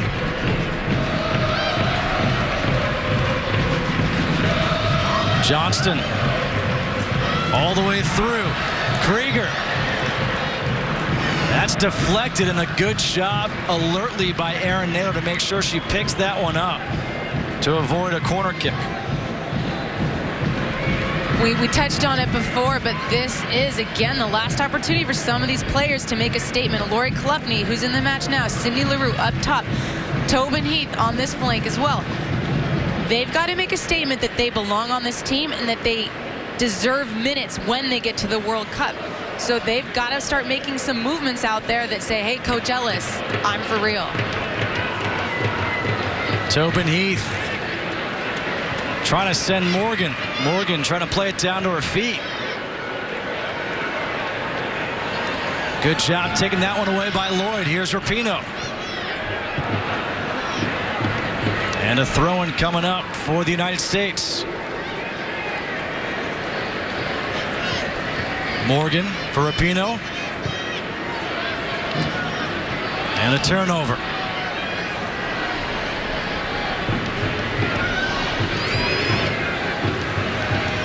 Chalupny takes it back.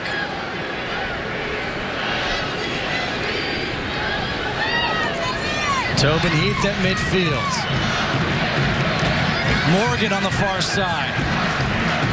The cross, free, still free, and now it's cleared away. LaRue couldn't put it in. And here's Krieger. Holiday was asking for it on the run. Holiday's cross, and that ball can't be sent home by Rapinoe. A good try by Rapinoe. And there is a player down for New Zealand. I can't believe the United States did not find the back of the net on either of these opportunities. Here's Alex Morgan. Tobin Heath did a nice 1-2 with her, made that run across, and Cindy LaRue has a sitter and needs to hammer that home. And then Lauren Holiday coming out of midfield. She rarely gets to do that and plays a perfect ball across to Rapinoe, who can't put it in the back of the net as she slides in. They're living on that edge. It's only 1-0. They've got to find the back of the net. The player down for New Zealand is Katie Duncan, one of the leaders of this team.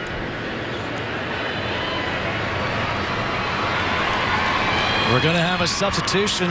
Abby Wambach is going to come in, replacing Alex Morgan. I'm guessing you're going to hear a pretty loud ovation.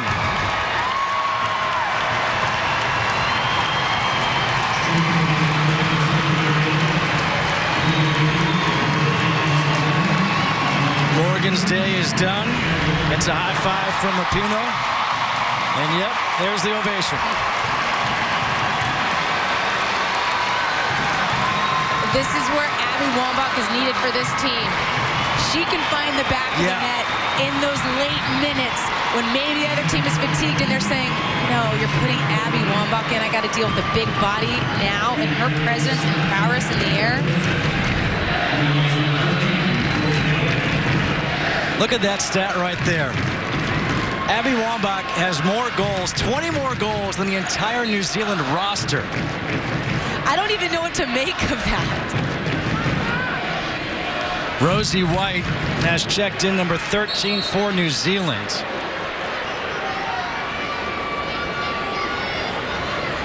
Replacing Hannah Wilkinson. And Rosie White is a special player from UCLA. She's a young, talented player who can do just about everything right. I talked to her coach.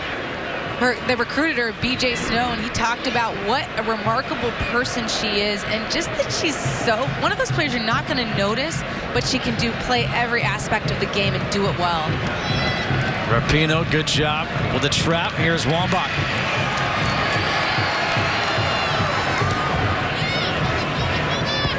Wambach leaves it for Chalupny.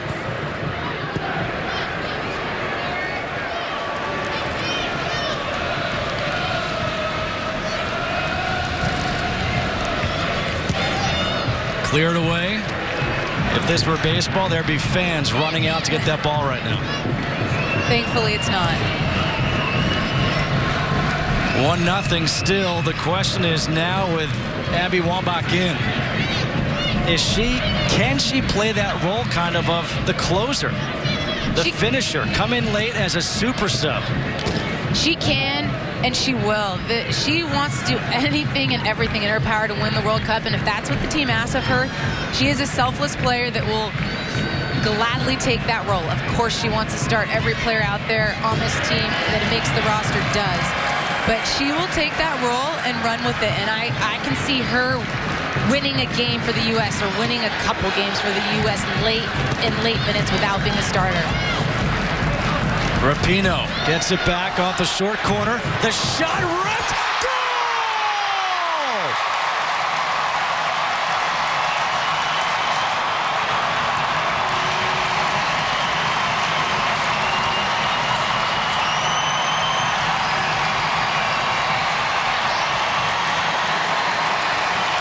Lori Chalupny, the St. Louis girl, with a goal here in St. Louis. So here it is. Just a short corner from the United States. Megan Rapinoe drives to the box and lays just a simple pass back, and Lori Chalupny decides to bend it near post against Erin Naylor. Look at that again. Another clinical short follow-through, keeps that ball low and heads it home. And by the way, if you want to score for the United States, maybe you should play in the back line. Megan Klingenberg, Lori Chalupny doing the job of the forwards today. A big, big goal by Lori Chalupny. From Nerix Hall, she played high school. From St. Louis. How good must that feel for her? 75th minute. And the United States goes up 2-0.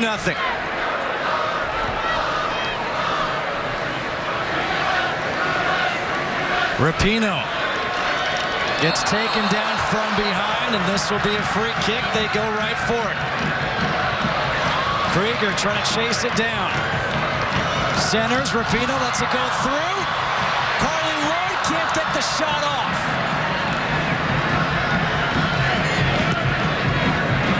And a throw-in coming up now. Let's go down to Jenny. Jenny, St. Louis native with a big goal. Well, the bench was extremely excited to see that goal from Lori. I can tell you that Heather O'Reilly looking into the crowd, waving her hands in the air, getting excited. Everyone jumping up and down. You could just tell they were excited. And I talked to Lori. She said 50 to 100 friends and family here today. Really cool moment for Lori. It really is. And if she was on the bubble, I think she might have slid right off into a roster spot with that finish. Well, there was a great moment in yesterday's press conference where a reporter was asking questions about Chalupny, when she'll get in, this and that, and Jill said, "Are you related to her?"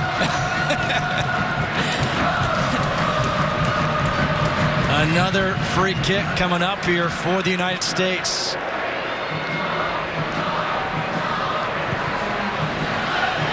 The header by Johnston.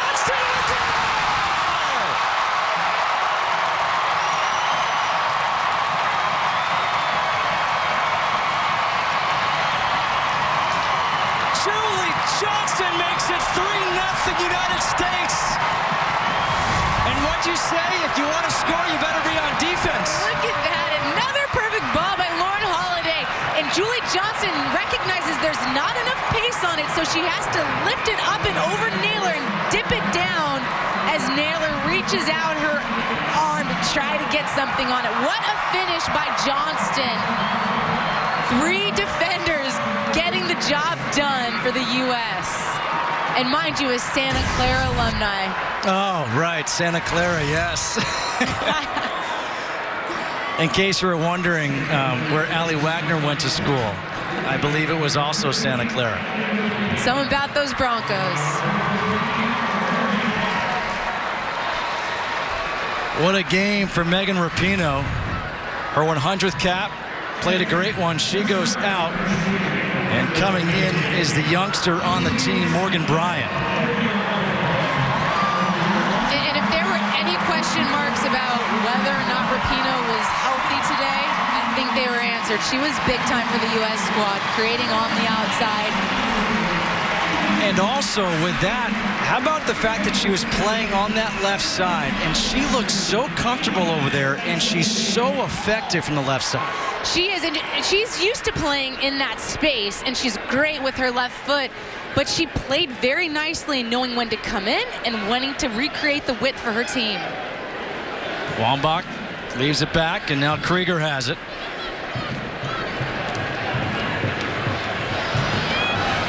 Tobin Heath goes far. Kolupny.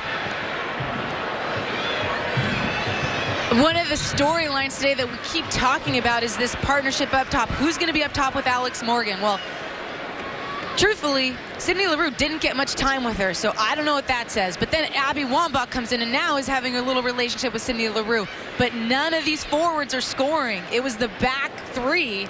How about Amy Rodriguez? Amy Rodriguez was remarkable today for me. She created a lot. And I'm not saying the other players weren't playing well. They just aren't finishing. A turnover. Leroux, plenty of numbers. The shot off the post and in! Morgan Bryan makes it 4-0.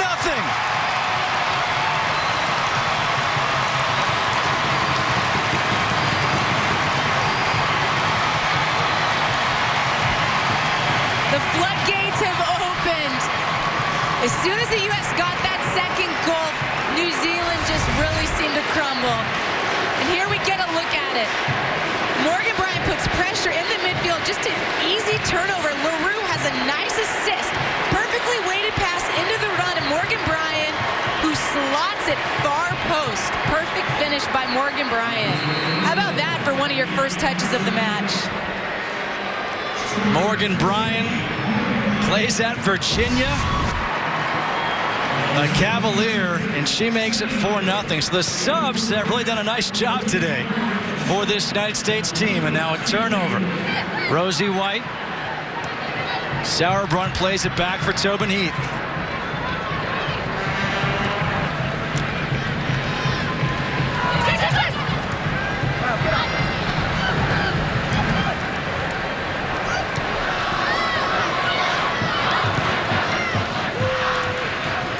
New Zealand, they're nicknamed the Football Ferns, trying to play it out wide.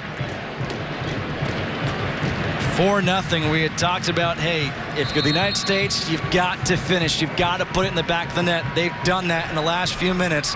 Another substitution now. Coming out will be Ali Krieger. Coming in will be Kelly O'Hara. Kelly O'Hara is one of those players for this United States team that's going to be very important in the World Cup because she can play anywhere. If anything happens, she can play up top, she can play in the midfield, and she can play in the back line. She's primarily used in the back line, obviously, but she's very versatile, and really that's a strong player to have on your roster.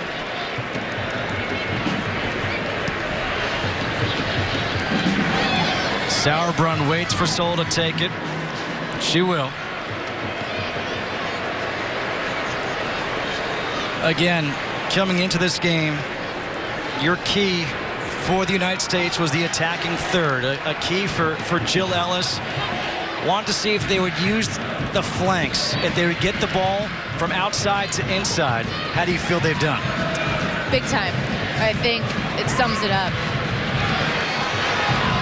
Another opportunity. Wambach was looking for Leroux, and now Wambach goes down. A free kick coming up about 25 yards out or so.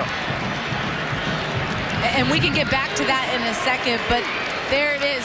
Abby Wambach, she is such an interesting player because she's so tall and strong, but she goes down easy and she knows how to sell free kicks.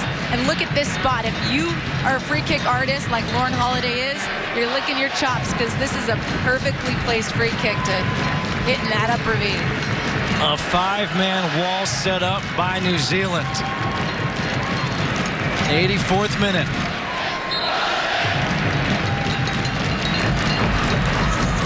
Holiday off the wall. Played back for Sauerbrunn. O'Hara. Nice overlap with Leroux. O'Hara Her cross, and that's picked off by the keeper, Naylor.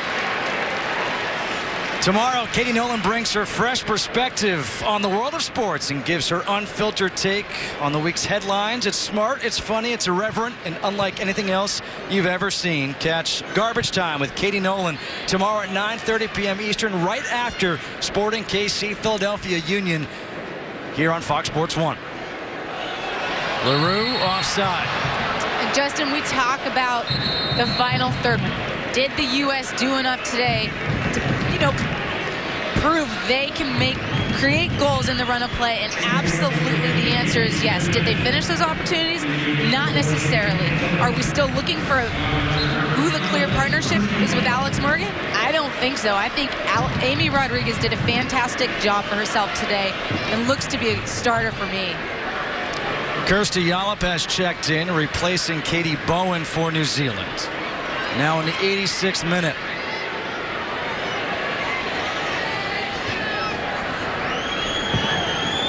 And for New Zealand, they really didn't answer a lot of questions. They didn't start strong. They gave up an early goal, which is something that they wanted to fix as they head to the World Cup.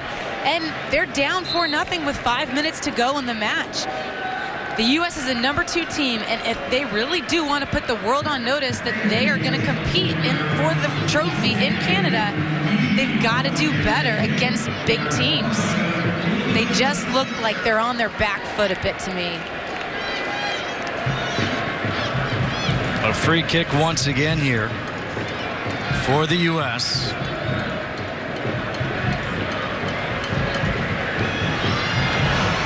Good ball, the header by Wambach. The attempt at the finish by Johnston. They get back onside. And now it's cleared out. Man.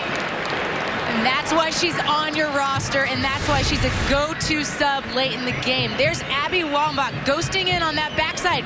I can't believe Abby Erceg is letting her be that wide open and not disrupting her path to the ball. But nonetheless, Abby finds it, and Johnston tries to just get it on frame. Unlucky to hit the post there. I think it's advantage United States in shots.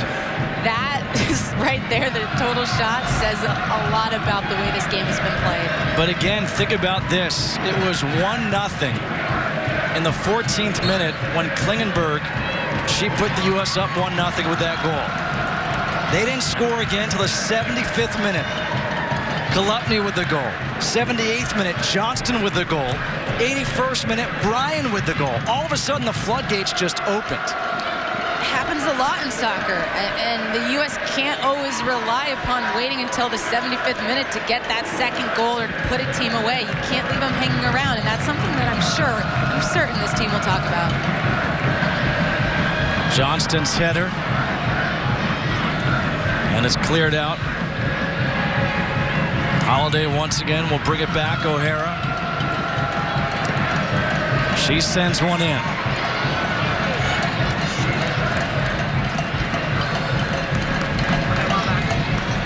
I do think this is a fascinating, though, topic or philosophy for the U.S. with Abby Wambach being that late substitution in a game and what she can do. You know she can put the ball in the back of the net. She's not going to be one to play 90 minutes. So you get fresh legs in late when the other team is tired. With her size, that could be huge. It's huge. Are you kidding me? Anytime Abby Wambach has been on the field on a team, they have a chance to win. And having her come off the bench, I just can't imagine what psychological damage that does to the other side. Lloyd for Heath inside the 18. Lloyd again with it. LaRue is down. Tobin Heath is down. Now you just want to make sure that everyone's okay. Yeah, late in the game, you don't want to change your style, but you definitely don't want to get injured. Tobin Heath, I think she's got a bloody nose. Abby Erceg, the captain for New Zealand, told her. So Tobin Heath goes to the bench.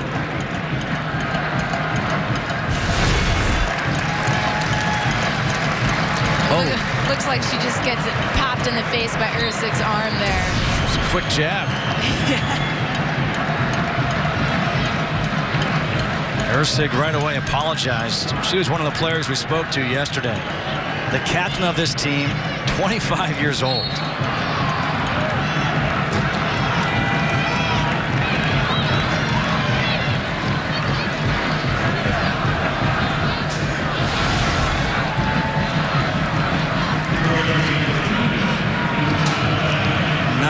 Minute.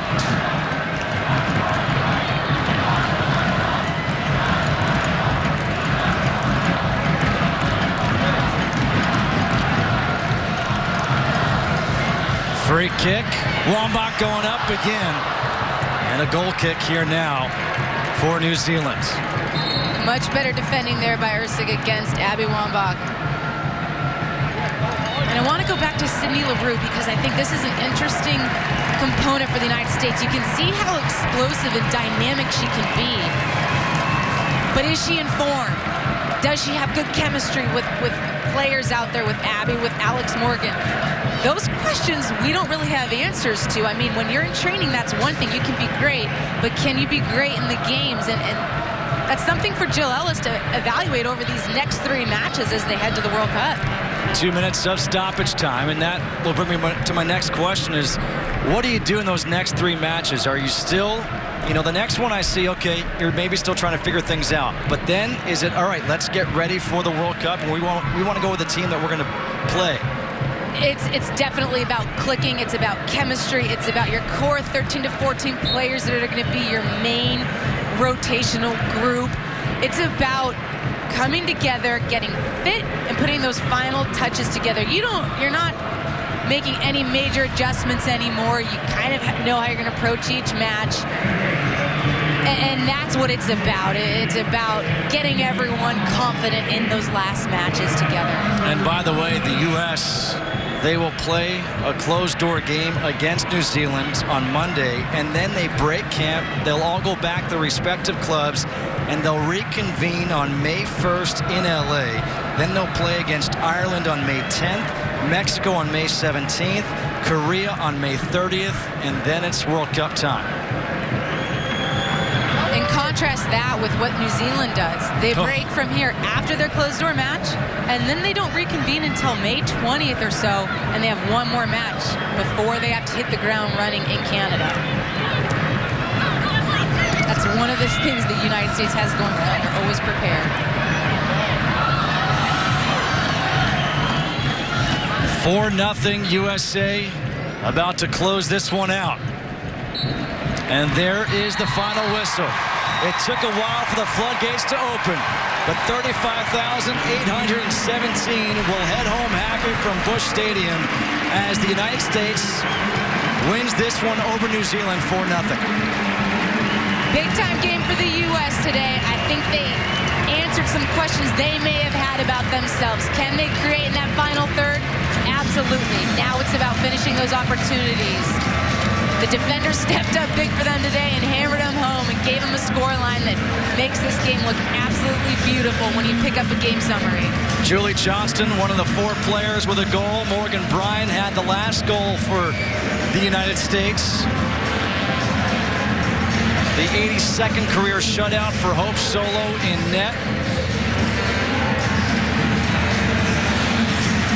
This New Zealand team came in with confidence. They felt they could play with the United States, and frankly, they did play with them for most of the game. Maybe they were outshot, whatever, but it was a 1-0 game until the 75th minute.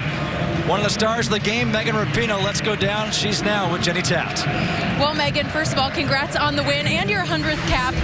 How did you feel about the team's overall offensive performance today?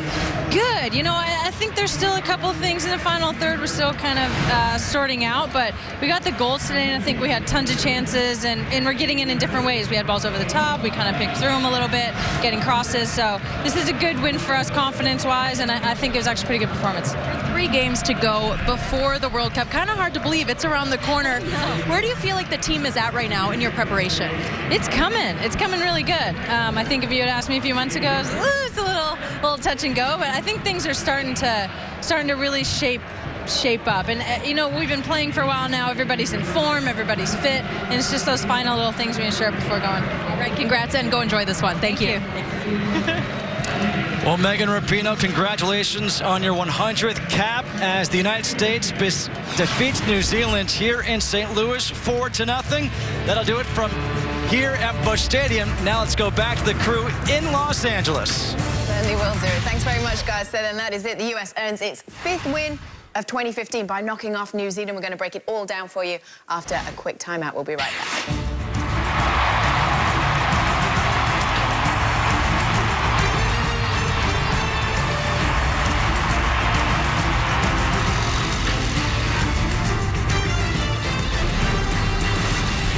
All right, hi, Kate, Heather, Leslie, and Eric all back with you here. Let's check out the highlights from that game, shall we? 4-0, the final score. What a scoreline it was. This the first of many chances for the U.S. Heather. Yeah, and the U.S. was talking about trying to get with the entire time. Megan Rapinoe with this ball in. And Kristen Pass trying to get on the board early.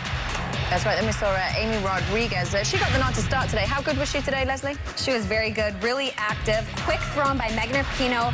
Amy Rodriguez showing why she is so good. Taking a half chance, making that look so easy, and unfortunately crossbar. 14 minutes in, that is when the goal came. It was out wide. Get it wide, get it in, and they capitalized on just a bad clearance. Klingenberg, yeah! That right foot works! We thought pretty good qualifiers. Yeah. Almost the exact same goal. All right, she did get it past the New Zealand keeper, Erin Nyler, there, but she did have a good first half, didn't she, Naila? Yeah, she had a ton of great saves, kept them in the game for that first half. Second half, though, got kind of interesting. All right, we're not quite there yet. 38th minute. What a shot from Amy Rodriguez. Yeah, and this is started from Megan Rapinoe, why she is so valuable out there. Great service. Sees Amy Rodriguez making a great run behind Erceg, and A-Rod makes it look so easy. Half chance, left foot, again hits the crossbar. That's right. U.S. has so many chances. Just again, though, here, not managing to hit the back of the net. Right, then again, Sid LaRue. Watch the run by Alex Morgan. So smart. Keep yourself on side. Unlucky. Just hits that wide, but that was Sid's inclusion immediately with a nice pass. That's right. Into the 60th minute now, still waiting on that goal. Well, I love how Lauren Cheney takes a space because they're dropping their back line. And Megan Rapinoe, I mean, she had a lot of great opportunities today. Obviously, would like to probably have this one over again, but it's nice to see the U.S. taking so many great opportunities. Right, finally, this is it. 75th minute. Laurie Kolupny in front of a home crowd. What a moment. Huge moment. Love this goal. They decide to take a short corner kick. Laurie Kolupny so composed, says, give me this ball. Great near post shot. Makes that look, again, so easy and composed. And then where are we now? 78th minute is this. Julie Johnston. Good scoring from her again. Flashbacks to the Algarve final against France. Julie Johnston, same situation. Great ball played in and a wonderful flick. And 81st minute now, the U.S. really on a roll by this point. Well, and I love this. Morgan Bryan just enters the game, shows why she is so important to this team. Such a composed far post shot. I love it. Makes such a difference after just coming into the game. Okay, and just to clarify clear what's going on there on the sideline, Amy Rodriguez was helping to put the heart rate monitor back in Megan Rapinoe's sports Got it. So, we didn't have a Brandi Chastain moment. Got it. Okay, good. Not quite yet. We were slightly confused for a short saving that. Thank you for clarifying. All right, now Laurie Kolupny, we saw that second goal from her to make it 2-0. St. Louis native, just a huge goal from her. She's been talking to Jenny Taft. Well, Laurie, congratulations on an amazing goal. It was fun to watch your teammates celebrating for you on the sideline. Now, to do it in front of your hometown, in front of 35,000 fans, and then it's been 6.5 years since your last goal. How'd it feel? Oh, it's incredible. I mean, I don't know if it gets much better than this, besides maybe winning the World Cup. But no, it's amazing. I love playing this game and doing it with my best buddies. You know, we've kind of been through all the ups and downs together, and it's nice that we've got each other's backs, and it's good to have that support.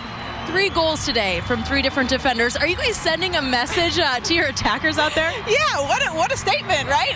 No, but we're defenders, but we love to get into the attack. So, you know, we know defending is our primary job, but it's also, you know, we're not just defenders. We also like to attack, and it's nice to get some defense love out there. And we know that Jill is hoping to make her roster decisions very soon. How important was it for you to have such a strong performance tonight, and for your other teammates just have a full, well-rounded performance from everyone? Well, it feels good to put together a good 90 minutes as a team. You know, I think individually it's about performing every single day. So you can't put too much emphasis on one day, but it does feel really good as a team to put together a good 90 minutes. All right, congratulations, and go enjoy your family. Okay, thanks. Thank you. Yeah, great day for her. Her 99th cap as well for the team. How impressed were you with her today? I couldn't be happier for Lori Klepny. You know, the fact that she's been through all the ups and downs. She's such a talented player. I think they've gone through so much to get her back on this team, and I'm just happy to see her be able to go in there and contribute in her hometown. The fact that she is a defender, to be able to get up and get in the mix of things. I mean, this is such a fabulous goal. And that's what she does. She not only is great defending, but as outside back, the ability to go forward and score as well. Jill Ellis said 3 things will make you make this World Cup team: your experience, your versatility, and being a difference maker and being able to score goals. Lori Klepny has all 3 of those. She showed today why she needs to be on this World Cup team. And I don't know how many tickets it was with her family. I know it's somewhere in the 80s. That little section must have gone absolutely nuts. I hope Barb was at the game.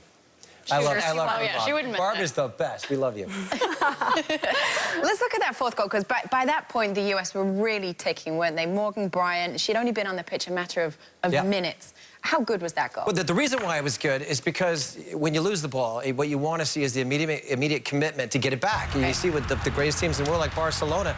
Look at the blue shirts here.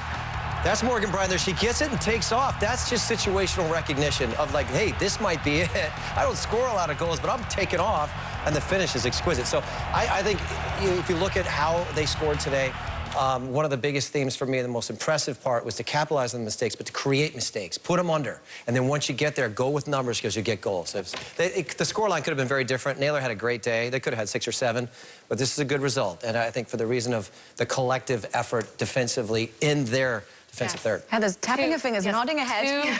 There's a true team effort today to get this win. That's what I love the most. All right, great. Well, it was definitely a good result. We're going to have more analysis for you shortly. The U.S. recording it is 4th straight to shut out the Americans with 3 matches left now. Before the World Cup, we're going to look at their upcoming slate after the break.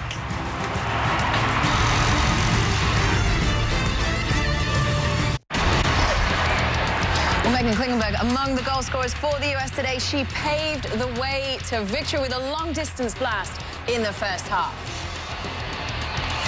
Let's take a look what comes next for the United States. 3 friendlies in May against the Republic of Ireland, Mexico, and Korea Republic. And then Jill Ellis's side will be off to Canada, chasing a record 3rd World Cup crown. All right, so that was it. Dancing. Are we talking? I didn't. You know what? I didn't even realize we were live right now. I thought we were rehearsing, but now we're not. We're live. Okay. Everybody's just looking at me very quiet. Let's talk to Eric. You're never quiet. Let's talk to you.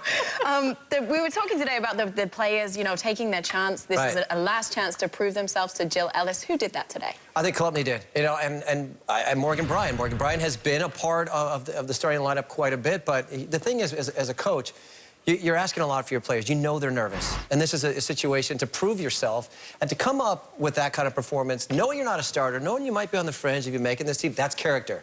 Those are the players you want. Those are the and Jill Ellis even said it. She says, I'm going to put players on this team who are going to win games for me. And that kind of is the character you're looking for as a coach, is someone that's maybe could sulk and say, hey, I'm not in the starting lineup, but came up and performed decently today. Yeah, it's taking advantage of those moments you have, whether it's coming off the bench or starting, and how you do with them. And they both did really, really well today. What I loved about this team's effort today is they wanted to work on their flank play. They wanted to work on their services inside the box, and they did. It was a complete 90-minute performance. They got better and better as the game went on. And to have that many goals by that many different players, that is so much confidence right there. The depth of this team is going to help them win this World Cup. Listen, I do understand that 4-0 is a good scoreline, but at the same time, there were a lot of missed chances today as well. Is there any room for concern about that? Yeah, I mean, I think something that they need to work on going forward. And they were saying their final third, even you heard Megan Rapinoe say, they need to continue to work on that. And I think that's a final piece. You know, I think the fact that they went back to a 4-4-2, which they know they're so good at that formation, it works better for them. The experimentation was great. I'm glad Jill Ellis did. I'm sure she answered a lot of questions. But now they know it's going to work best for this U.S. team. And if they can continue to play like this and work on the final third and work on that finishing, it's all going to come together at the right time. Well, I'm looking at it from Alex Morgan. I mean, that's the one thing that you come away from this game and you say, okay, kind of didn't have the best of games, did have a couple of opportunities in front of the net, and it wasn't there. So the one thing you have to say to yourself is, okay, I'm glad she's getting this out of her system now. Maybe not the best performance today, but in the upcoming games, maybe Ireland, maybe Mexico, a good chance for her to get back on her feet. Didn't look her best today. I would be concerned a little. Yeah, 3 more games she's got to do 2 that. more months, you know. She'll be there. Glad you guys are confident. Okay, good, Confidence perfect. from Leslie Osborne. All right. It was certainly a memorable homecoming for St. Louis native Laurie Kolupny, who got on the score sheet in a big second half for the U.S. against New Zealand.